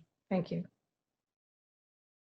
Okay, thank you, Commissioner Shea. Just a footnote on the scoring criteria. That's what the policy board adopted. That's not the staff's criteria. That's what the policy board voted on. I believe it was late or sometime in 2017, which we voted on that. So are there any other comments? I'm trying to scroll through and see if I see any hands. Alice, okay, Councilmember Alter. Thank you. When we voted, I think it was in April, to support I-35 and recognize the need to move money, I was comfortable with that vote to support the broader effort. The choice of which projects, though, has been a difficult process to conduct remotely for a variety of reasons, COVID-19 being one of those. And I think we've had a lot of discussion. And so at this point, I just want to simply state that I'm not comfortable with where we landed in allocating the money, as I believe it reflects politics more than planning. I hope that we as a region navigate the strange economic waters that we are in, that we will be allowed to consider tolling as an option to help fund the many projects that this body may vote to defer today, and that the federal government will step up and provide additional infrastructure funding as part of the COVID response. There's lots of different specific projects that I could raise, but I just, in the interest of respecting everyone's time, I'm just gonna leave it at that, and I'm not gonna be able to support this. Thank you, council member. Is there anybody I'm missing that has a question or a comment on the motion on the floor? I think I saw, let's see. Rudy, go ahead. Thank you, Madam Chair. I think that all of us can agree that we're not necessarily all happy with all the machinations and how we got here to where we're at today. I think we all agree at the same time that this has been the policy board driven. This isn't staff. This is us, trying to figure out some criteria that best fits our ideas, our ideologies, and what we want done. I think that all of us definitely lament the fact, I think, regarding the issues and concerns regarding some projects, in particular 620 and Anderson Mill, where we know that there's significant issues, concerns over there with that as well. But I think we also agree at the same time that I-35, the way that has been a blight on a variety of different levels, not only from a transportation, but socioeconomic standpoint on our, just our region as a whole, it needs to be addressed. And, although, I certainly agree with what the proposed plan is right now, and I hear Councilwoman also talk about tolling some other issues with that as well, we know that needs to be fixed. And we know that in this instance, we have an opportunity to affect a lot of the issues, gentrification, concerns, socioeconomic, barriers that have occurred with that. It's going to take a lot of, take a lot of work from a variety of us regarding to get this done. Sometimes people say that the best solution is the one that we all just have to begrudgingly live with it as well. I think that scenario C, is the best option of the options that we're given with that. And I think that we should move forward with it, knowing fully well in the end, as Vice Chair Kitchen spoke about, that the other projects that are going to be going in the pipeline, we need to make sure we look for the funding for that moving forward and by the specific criteria right now, so we're not trying to retroactively fix that in the future. Thank you, Council Member Matea. Is there anyone else that I missed that wants to speak on this item? Commissioner, Madam Chair. Yes, Commissioner Trevelyan. I think that's your voice. That is. I understand the comments that have been made, and I know that we've gone through a long and grueling process to get here, and we're right that these are decisions of the policy board. And that we should not lay the blame at staff's feet with it where there are differences. However, there is a need to make sure that we make items and issues clear as early as we possibly can, that we have reporting and briefing standards so we get to a place of understanding earlier in the process. Too many times in the process, we've gone to the 11th hour. And when we get to the 11th hour and we hear from various community members that had legitimate expectations for a long period of time and who, for one reason or another, are not exactly where they expect it to be, we have to fall back on how do we brief the public, how do we prepare the policy board how do we make sure that all of the issues are on the table early enough for us to make decisions that we feel are effective and that take into consideration what the system ought to look like, and not that we feel like we're supporting a bunch of transactions. I think I want to get back to the discussion of how we prepare our briefing process and how we make sure that everybody is familiar with material early on, so that we don't find ourselves in this position and frankly be at odds with each other. I think for the first time in a long time, the interests of our urban areas actually are aligned with some of the issues of our suburban and rural areas because of gentrification and because of the fact that so many of our folks can't afford to live downtown and do live out in more rural areas or more suburban areas. And if we started earlier, laid things out, and planned really well, I think that we'd find ourselves really building a sense of camaraderie rather than a sense of competition. And I'm afraid that in too many instances where we should be aligned, we actually find ourselves opposed. And I hope that we can move beyond this in the future and really align the interests of this region. Commissioner, I appreciate your frustration for lack of time. I don't think the time period that we had was in response to a phenomenal opportunity, and so it was more rushed than some of our other processes and our other calls for projects, et cetera. So I certainly appreciate that, but I think Councilmember Matea's comment is really should not be lost on any of us of how significant this is, because what we're talking about today is a list of about $160 million worth of projects in a very much bigger billions of dollars scenario. And I just want to take this opportunity again to thank Chairman Bugg, the governor, Senator Watson, and Tucker and his work, as well as the executive director of TxDOT.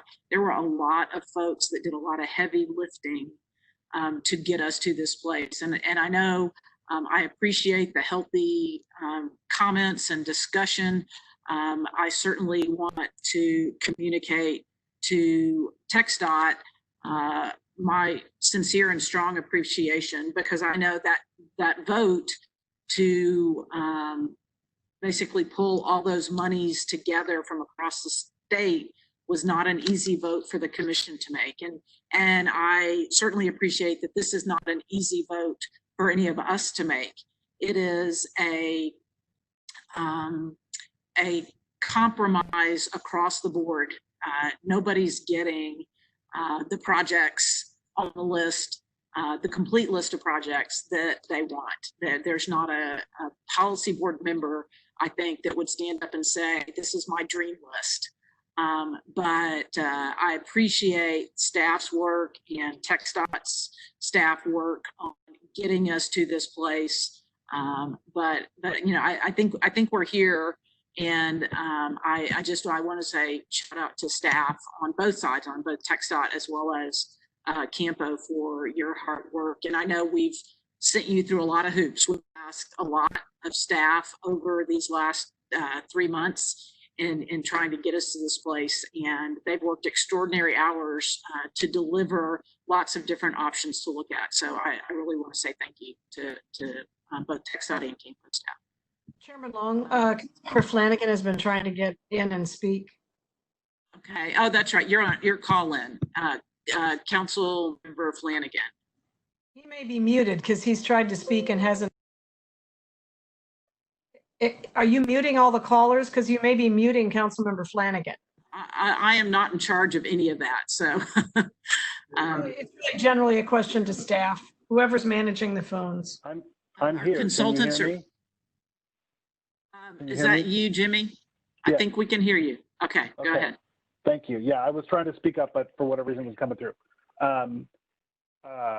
I've made my comments in the last policy board meeting. For me, ultimately, this conflict comes from the very confusing position that, without other evidence, TxDOT put us in between last May and this month, which is taking the vote that we did to include the 183 express lanes and the 620 National Road projects as part of the I-35 project, which was the vote that we took, and we all took last May pretty unanimously. For that position, which initiated this work to then lead us to this conclusion where we aren't treating those two projects together, but we are now treating them separately, is just a difficult place for me to sit. The 183 access road, I'm sorry, I was probably saying express lanes, but I meant access roads. The access road project on 183 is, as others have spoken to, it really sends a message to this community about what our priorities are. And I'm not sure those are the priorities that we intend to send. But because that project stayed, the other project didn't, given the vote we took last May, I won't be able to support the proposal today. Okay, Mayor Adler. I want to support the comments you made about TxDOT and appreciating moving I-35 forward. It's an important project. It's one of the most congested roads. It's the regional road. I still have the high hopes that when that road's actually built, it'll be something we can do demand management on so as to be able to really promote transit. But I'm happy that that project is moving forward at this point, and appreciative that TxDOT and the governor and Commissioner Bug would recognize that as the highest priority. I'm going to vote for the tip after we take this next vote because I think it's important for that tip to get approved and move forward.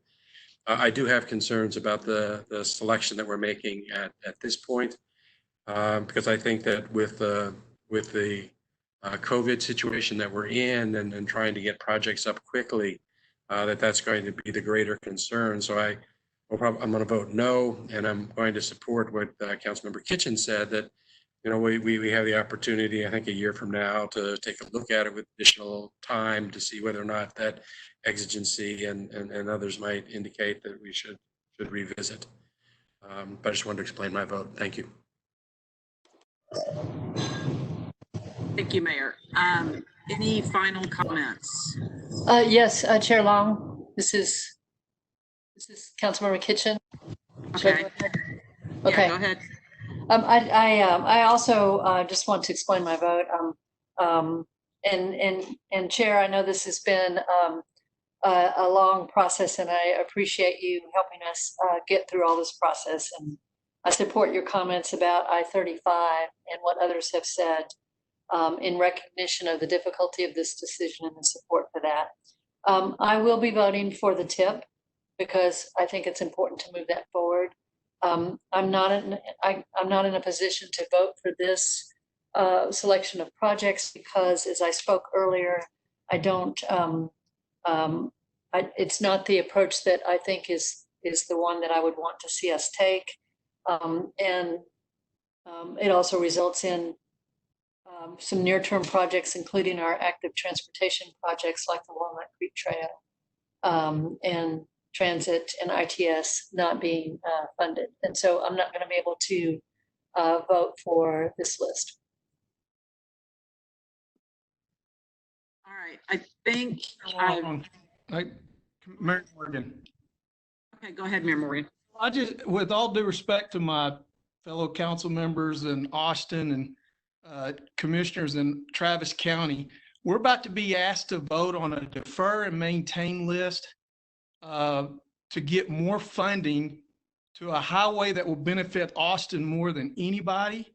But yet the council members and the Travis County, some of the Travis County folks are going to vote against it. So it's going to fall on all of the outside suburb people to vote on this. I mean, we have an opportunity here. We'll all take a haircut, but yet the folks that's going to be benefited the most are going to vote no. Thank you for saying that. Chair, may I speak? Really Councilmember Flanagan. about this process, Williamson County wasn't even listed on the pie chart. How many Williamson County projects in category 7 have been deferred? This has been a very political process. Chair. Commissioner Shea, just as a comment, Williamson County didn't have any on the list to defer or maintain. Chair, can you hear me? I'm sorry, who was trying to, I hear a voice, but I can't tell who it is. This is Councilmember Flanagan. I'm sorry, again, I'm sorry that I can't be on video today. And I would, I mean, I appreciate, Chair, if folks would let Cynthia call on us to speak so that there's a little bit of order. But I understand what you're saying, Mayor Morgan. I think this I-35 is not the type of project that mostly benefits the community where it sits. If anything, this is a project that mostly harms the community where it sits. Not what the decision making, but the existence of this road has been more of a division and a damage to the city of Austin for a lot of reasons, none of which, the least of which is the impact on traffic. And I think the perspective that I have on this is less about these projects benefiting the communities where they sit and more about the acknowledgement that the projects we deliberate on this board are regional, especially I-35 super regional, in that it really benefits so many more folks. And for the folks that live on I-35, that live along the communities in this area, I don't believe that they see it the same way that you see it. So it is an open debate, I think, is what I'm acknowledging in what you're saying. I think we have heard from everyone that I can tell has requested to speak. So I'm going to do a roll call vote because I think that's the only way I can tell who all's on here. Councilmember Kitchen. No. Mayor Adler. Councilmember Alter.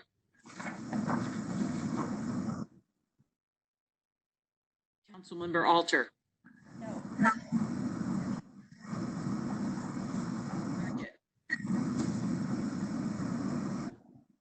Aye. Okay. Commissioner Darty.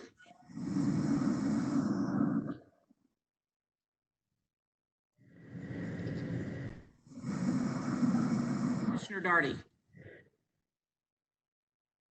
think he's on the phone. Okay. Oh, that's right. Will you? And that is a yes. Okay, yes. Member Ferguson. Yes. Councilmember Flanagan. No. Marcy Cannon. Councilmember Cannon.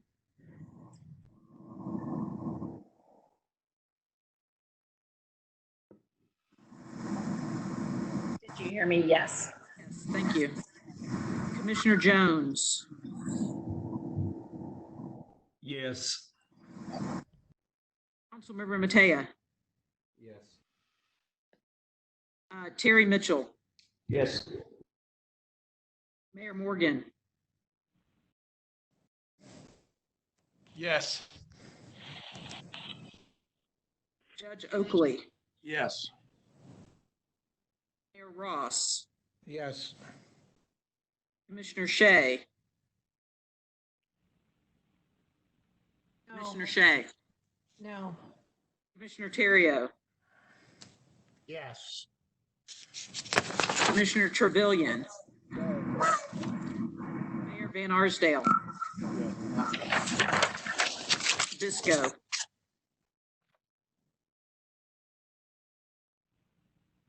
Judge Bisco, are you still on? Can you hear me now? Yes, sir. Yes. I have, if somebody was to, Chair Long? Yes, yes. you And I'm a yes. skipped me. This is Jane Houston. Oh, I'm sorry, Mayor. I'm sorry. Yeah, I did. Okay, go ahead. Yes. Thank you. Sorry, I apologize. That's okay. I have 3, 4, 5, 6 no's and 15 yes. So motion passes 15-6. Okay, so we'll move on to item number 7, which is Chair Long, I have another motion under this item. That's right. Sorry. Let me go back to item number 6. Just one comment, council member, before you make that motion. The only category of funding that this policy board gets to officially weigh in on is category 7, on what potentially might come through deferred. So the other Cat 2, Cat 4, and others are TxDOT, basically district discretionary. So I think if you want to make your motion, I would focus it on Cat 7. Okay, I've already changed the wording a little bit that might address what you're raising. So I'll read it again. So shall I go ahead and do that? Yes. Okay, my motion is, when the policy board next considers funding for projects, the policy board will assign first priority for construction and/or implementation funding to the projects that were deferred under this action to accommodate IH-35. Campo will maintain a list of the projects deferred by this action. Does that get at what you were raising? I think it needs to be focused, and Tucker, you can weigh in if you want to, but I think it needs to focus on Cat 7. But from the TxDOT list of 2, 4, and 12, we can commit to that, to adhering to that motion as well. So if you want to write it, vote on it for Cat 7 also, but I think it's the right thing to do to use that philosophy for the Cat 2, 4 list as well. Okay. So I'll second the motion. Okay, so council member, if you could restate it one more time so that the policy board can hear it again. Okay.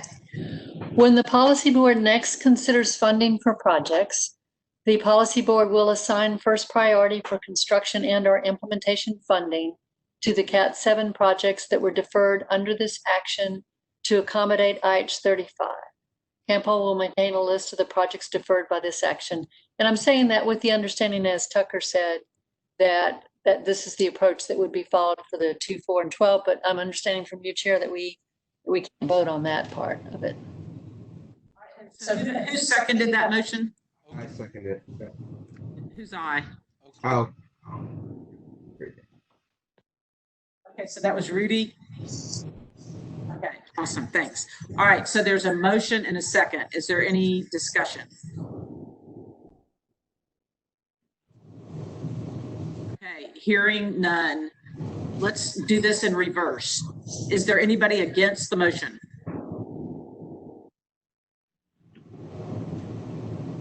Okay, so we're going to go with everybody else is for the motion. And so motion passes unanimously. All right, now on to item number 7. Mr. Collins, if you want to do the presentation for us? Thank you. Yeah. So this item is the discussion and action on the 2021 to 2024 Transportation Improvement Program. Just to let everyone know, this is just a regular update. So this is a 4-year programming document, but per federal regulations, we do update this document every 2 years.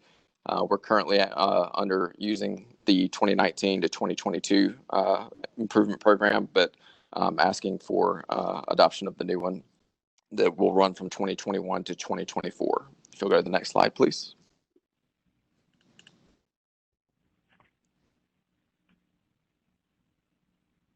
Thank you.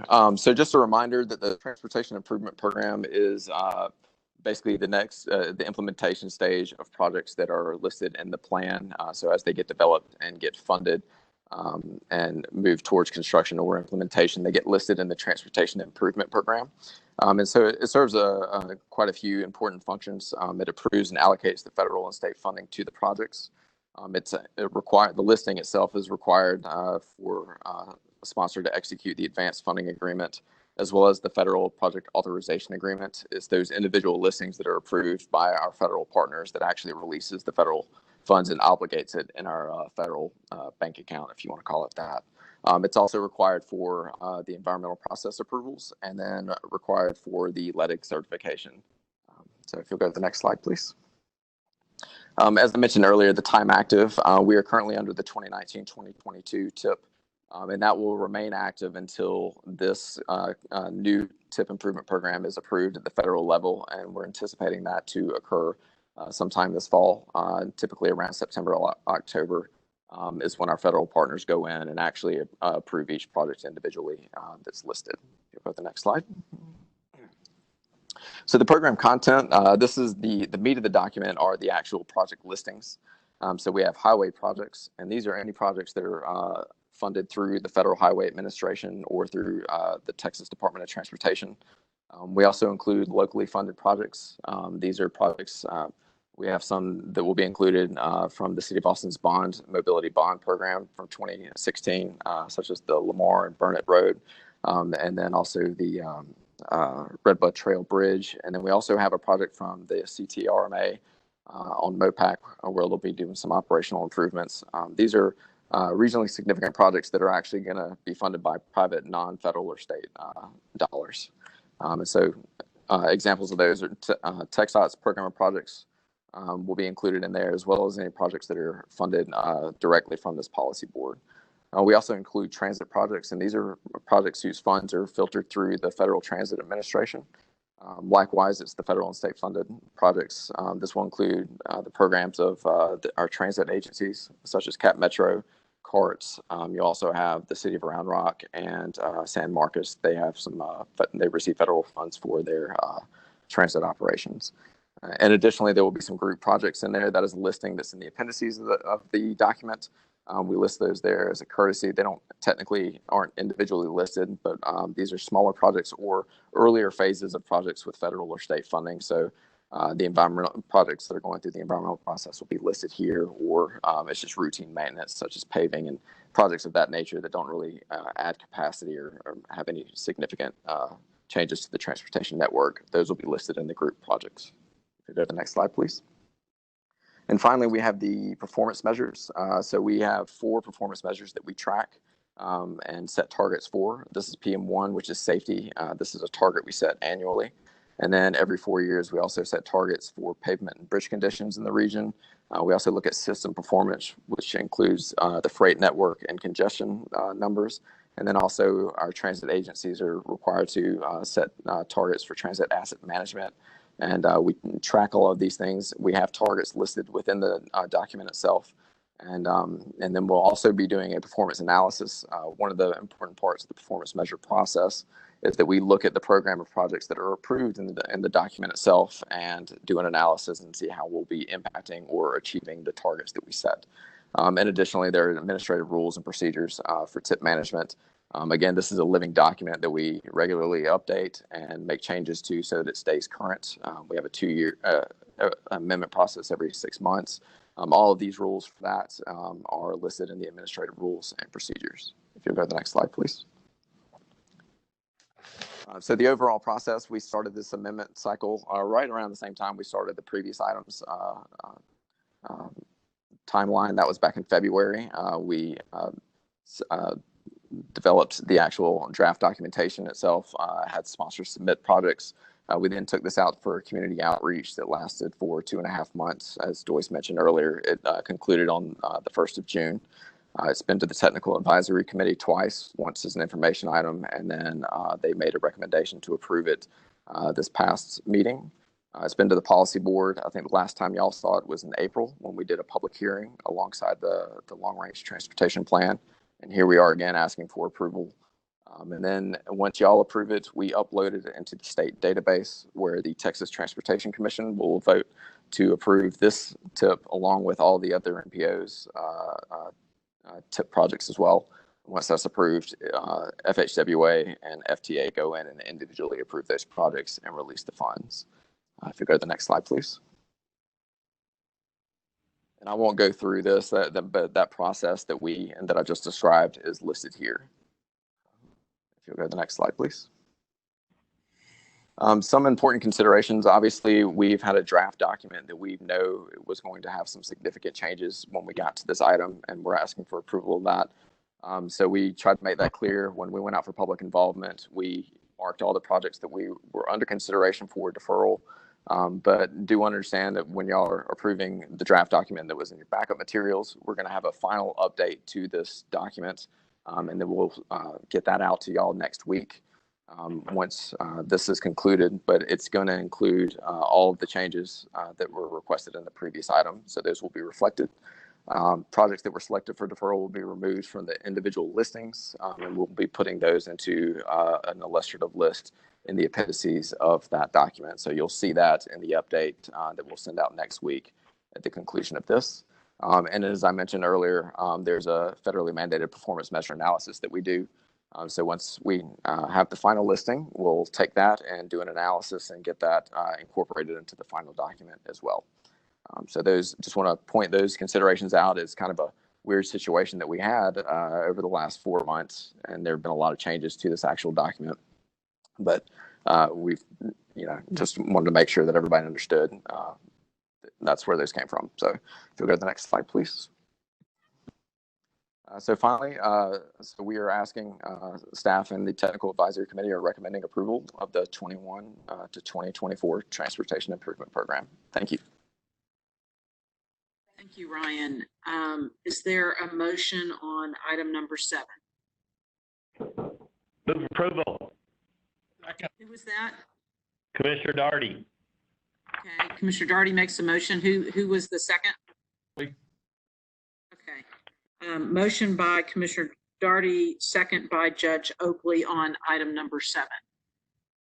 Is there any, excuse me, wait a minute. We've got, I believe, let me go back to my list here.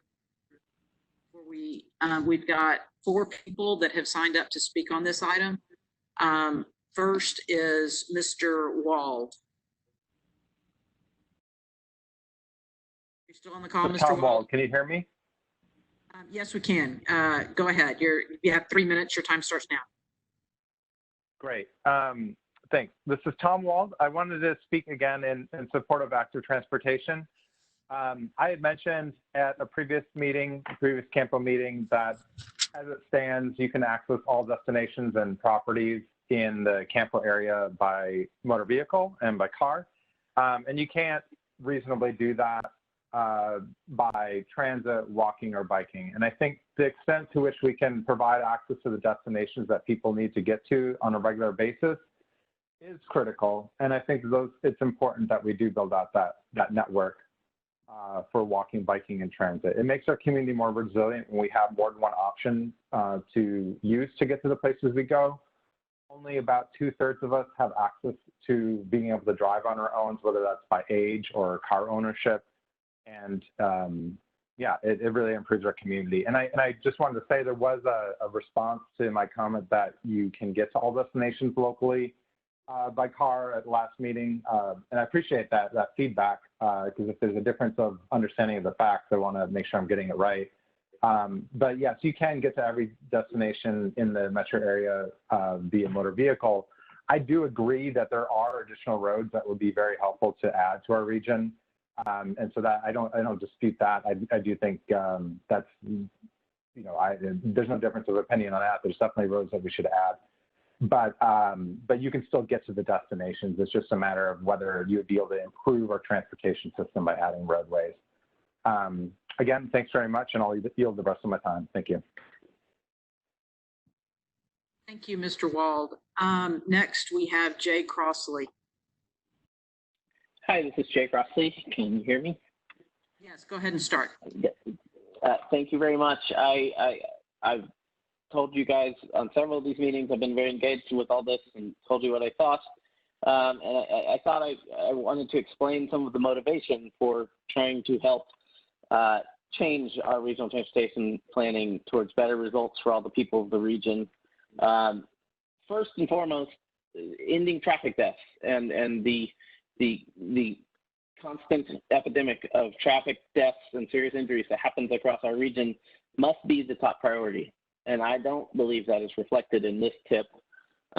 Specifically, you guys were given a 2-page document from the Federal Highway Administration back in, I believe, February or March, and it explains specific things the tip must do in regards to safety. I don't believe that the draft satisfies those things, and it clearly doesn't passionately try to give safety the top priority. And there are not, the region should be funding safety improvements across the region as a top priority. So I hope we can do better later. And then there's such intense equity issues in this work, and shown by the vote you just had, where 63% of the funding will go to Williamson County from this maintained list. That's wildly disproportionate to the amount of people or jobs in Williamson County. And we looked at this tip and divided it up by county, and the proposal is for basically Williamson County and Hayes County to receive significantly more than they sort of deserve from a per capita basis. We looked at it by per capita and job, because our transportation systems, what our houses in are jobs. And essentially Travis County is getting about $140 million less than it should over this 4-year period. And Caldwell's getting $70 million less than it should, and Burnett's getting $41 million less, while Hayes and Williamson are getting $131 and $98 million more than they should, given their share of the region. And so that kind of inequity that's fully based on the inequitable joint powers agreement and the fact that a minority of counties have a majority control of this body leads to bad decisions. And we are not serving the people of our region through this inequitable decision-making system. And I hope you can fix it and find a way for all the people of the region to have balanced access and safety as we go forward. Thank you very much. Next is Zenobia Joseph. Ms. Joseph, are you still on the call? Thank you, Madam Chair. Members, I'm Zenobia Joseph. I want to thank Mr. Crossley for his previous comments. As it relates specifically to these inequitable decisions you've made, I wondered the same thing as it relates to Avery Ranch, the $75 million, which is FM 734 Parma Lane, and there aren't as many jobs. I get that Apple is on that side of the Parma Lane, but I want you to understand, once again, that Samsung and Applied Materials, the domain, are in the Northeast primarily, and we have no access. So it is disheartening to see that they would get so much of the funding. My comment is also related to Samsung Boulevard. I want you to recognize that in the previous tip, 2019 to 2022, it actually has the $21 million Samsung to Harris Branch project, which started in 2018. So the question is, at what point do you really fund the roadway projects in Northeast Austin on FM 734? I would ask you to recognize, too, that the second project, which was approximately $14 million, was also in the previous tip, and the revision date was July 1st, 2018. Again, when do you actually fund these projects? I would ask you to also recognize there was a Project Connect, locally preferred alternative North Corridor study, and in 2014 you were excited about MOCAN and excited about North Austin. Well, these jobs still exist in the North Corridor through 2035, and so I would just ask that the decisions that you make are informed by the data that's been collected, as opposed to making decisions that the community cannot follow.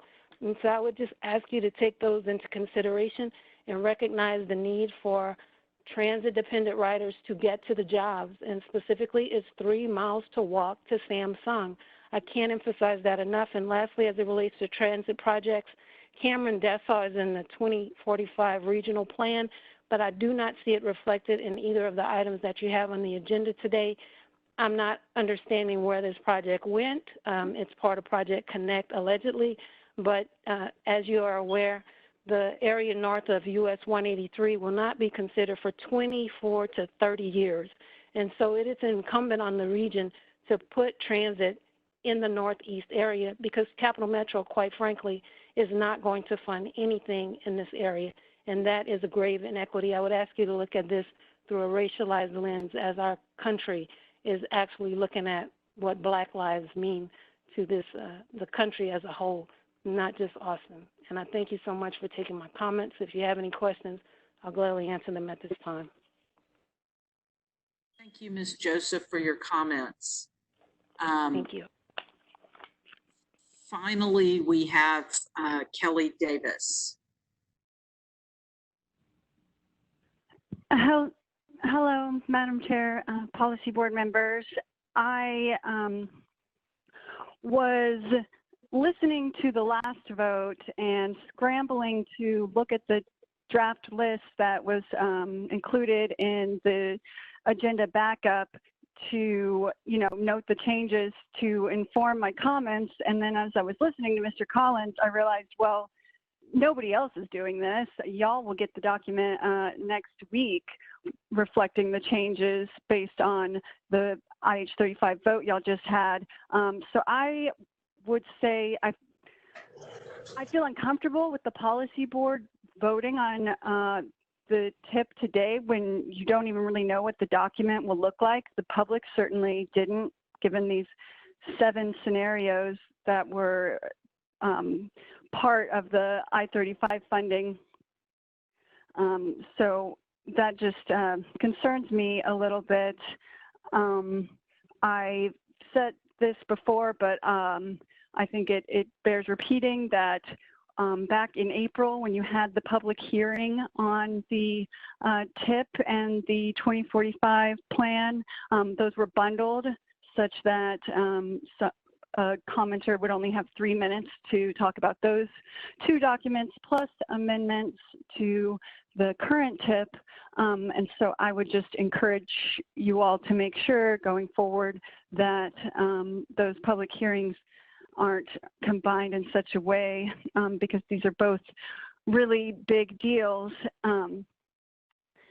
That being said, I listened to the May 27th workshop and I really appreciated the discussion you all had then and in the special meeting in April and today. I think that kind of difficult decision making and trade-offs is what was missing from the 2045 plan development process, which is arguably, a bigger deal since it deals with $42 billion versus $633 million. And if those, messy, long, intense deliberations were part of the long-range planning process, maybe y'all wouldn't be in this position in a crunch time when you're trying to figure out what to move and what's important, because that should already be a part of the long-range plans that you all are federally required to make. So thank you. Okay, that concludes our the folks that have signed up to speak on item number 7. And I believe we have a motion that was made by Commissioner Darty and a second by Judge Oakley on item number 7. Is there anybody that wants to speak to this item? Madam Chair, this is Commissioner Shea. I'll just be brief. I'm going to be abstaining on this vote because of the concerns I raised on the previous item, and this bundles all of that together. Also, I'm going to have to leave after this vote. I've got another meeting that's scheduled, so I'll be leaving the meeting. Right, thank you for letting us know. Appreciate it. Any other comments from any of the policy board members? I've got one comment. Okay, go ahead, Commissioner Beckett. Thank you. Some of the numbers and percentages that are being thrown out here, I completely disagree with the math. I don't think it takes higher calculus to figure out that $4.9 billion is going to this project. And so those percentages are a little off, according to my little simple calculator here. The state of Texas, Houston, Dallas, San Antonio are contributing hundreds of millions of dollars. And regardless of the prism that we want to look at I-35 through, it's in Austin. And so those dollars need to be factually reported as to what's going into this I-35 Central project. You know, we can't just ignore it. You know, and Bastrop County just deferred every single project in our county on 71, $100 million. So just needed to say that. Thank you. Thank you, Commissioner Beckett. Any other comments from any of the policy board members on item number 7? Okay, seeing none, I heard one abstention from Commissioner Shea. I'll kind of go in reverse. Are there any that are voting no?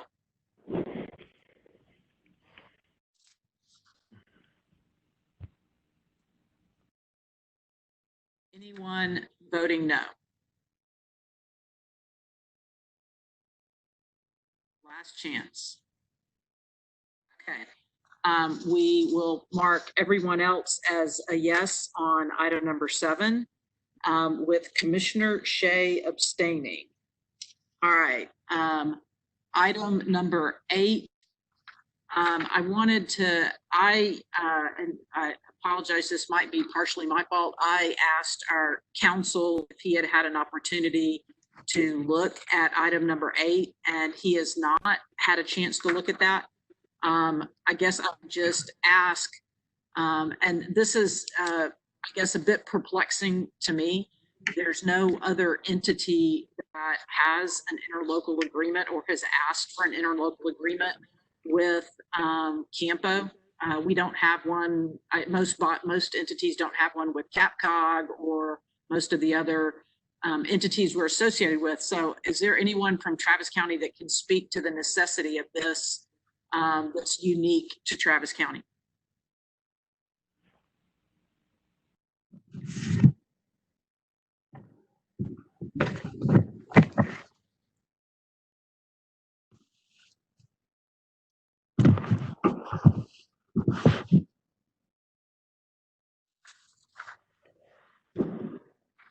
Okay, so for now, we'll go ahead and pull item number 8, and if necessary, take that up at a future meeting.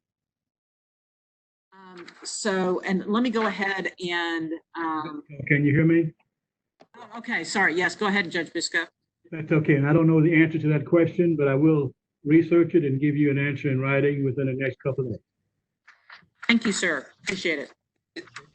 My understanding, they haven't paid the dues, and they haven't paid the dues for the last few years because they don't have that interlocal in place. I don't know. I mean, there's no other entity that has an interlocal with Campo. So that's sort of an anomaly. And I was just not certain as to what that was about. And so it sounds like we've got more information to come on that. So we'll pull that one for now. Let me go ahead and let you know that we are going to skip number 10 for today. I believe Nirav had to take off and was not able to join us for that update. And we are going to have an executive session, and I'll let you all know how we plan to do that. And just to clarify, no action will be taken in executive session. If there is any action to be taken, we'll come back and do that in the public part of the meeting. And so there is not an item number 10. And we'll go ahead and complete the rest of the agenda and then come back to item number 9. Ashby, do you have any kind of report for us on item number 11 today? Thank you, Madam Chair. Can y'all hear me? Thank you. So I would just follow up a little from the previous meeting, and let me remember to turn my camera on so y'all can see my beautiful face. So I know at the last meeting and the meeting before, the board had requested a red line copy of the plan that included language changes. We have provided that and put it on the website. And I think it was in the materials. There was a link to it in the materials that was sent out. In addition to that, I think there was another follow-up that was in the materials as well. And I would direct your attention to that. I also would like to state that there are draft federal bills going around that would be potentially a stimulus bill for transportation. I have not seen all of them yet. I've seen the summaries, but I have not seen the draft bills yet, but I'm working to try to get a copy of that. So I would not give anybody false hope and tell you to expect a bill before the elections in November. That would surprise me. But perhaps a bill in the February, March timeframe would not be an unrealistic thing in my experience from having worked for Federal Highways. So with that, Madam Chair, I'll turn it back to you.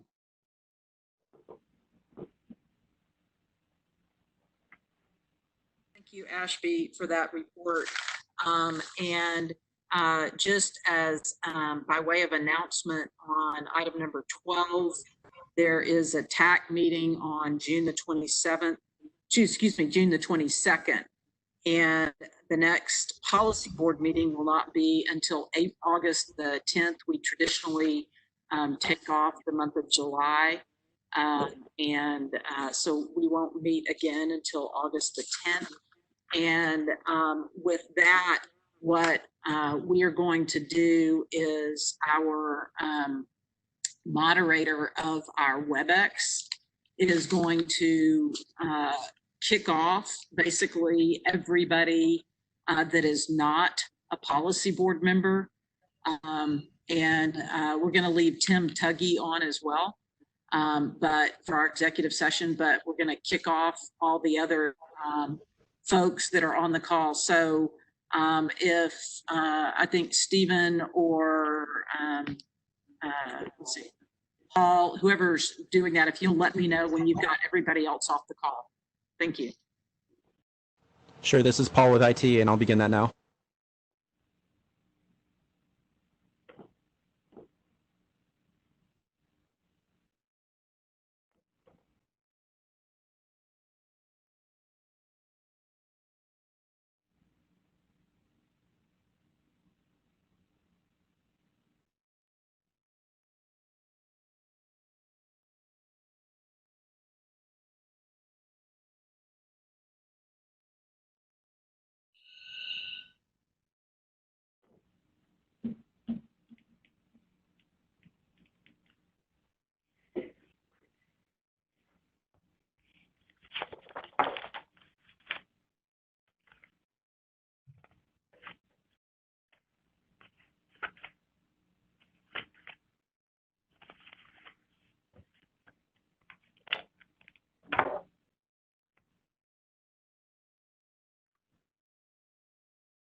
So policy board, if you want to take about a 5-minute break, we will reconvene. Let's see, it's 4:23. We will reconvene at 4:30 once Paul's gotten everybody cleared out that we need to for that executive session. We'll be right back. Thanks.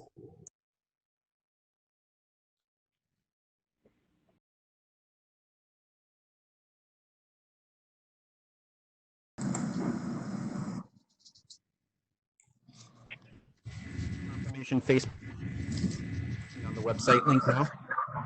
Okay, thank you. Okay, so we are reconvening into the regular session. There was one item discussed in executive session, and I'm bringing up item to discuss and take appropriate action on Campo Executive Director's employment contract. And I will make a motion that we amend that contract to reflect a salary of $212,000 annually. Another amendment would be to change the annual leave to 5 weeks and having it expire in August of 2023. Okay, I'm sorry, who was the second to that? I don't know if somebody beat me to it. Okay, Mayor Ross, second. the motion. Is there any discussion? I want to reflect that I believe Commissioner Trevilian and Commissioner Shea have left the meeting. So, and I think everybody else is still on. I'm just gonna say if there's anybody against the motion. Chair Long, I think Councilmember Alter had to leave also. Oh, okay, thank you. Oh, that's right. You said that. Madam Chairperson. Madam Chairperson. Yes. Mrs. Bisco, I will need to abstain. I'm not seeing Ms. Massey in 5 years, so. As the new kid on the block. Right. All right, so so the motion is on the and second by Mayor Ross. And just to note, Trevilian, Shea, and Alter have left, and Judge Bisco is going to abstain. Is there any no votes? Okay, hearing none, mark all the other remaining policy board members as a yes vote. And that concludes our action for our policy board meeting today. Chair, can I make a request? Sure. When we do adjourn today, I would like to request, unless there's an objection from one of the board members, and that it be reflected in the minutes that we adjourn in memory of Mr. George Floyd. Thank you, Mayor. In fact, I'm going to virtually hand the gavel to you and let you adjourn for us. Okay. Objection. We are adjourned this meeting today in memory of Mr. George Floyd. Thank you all. Appreciate your time today. Thank you.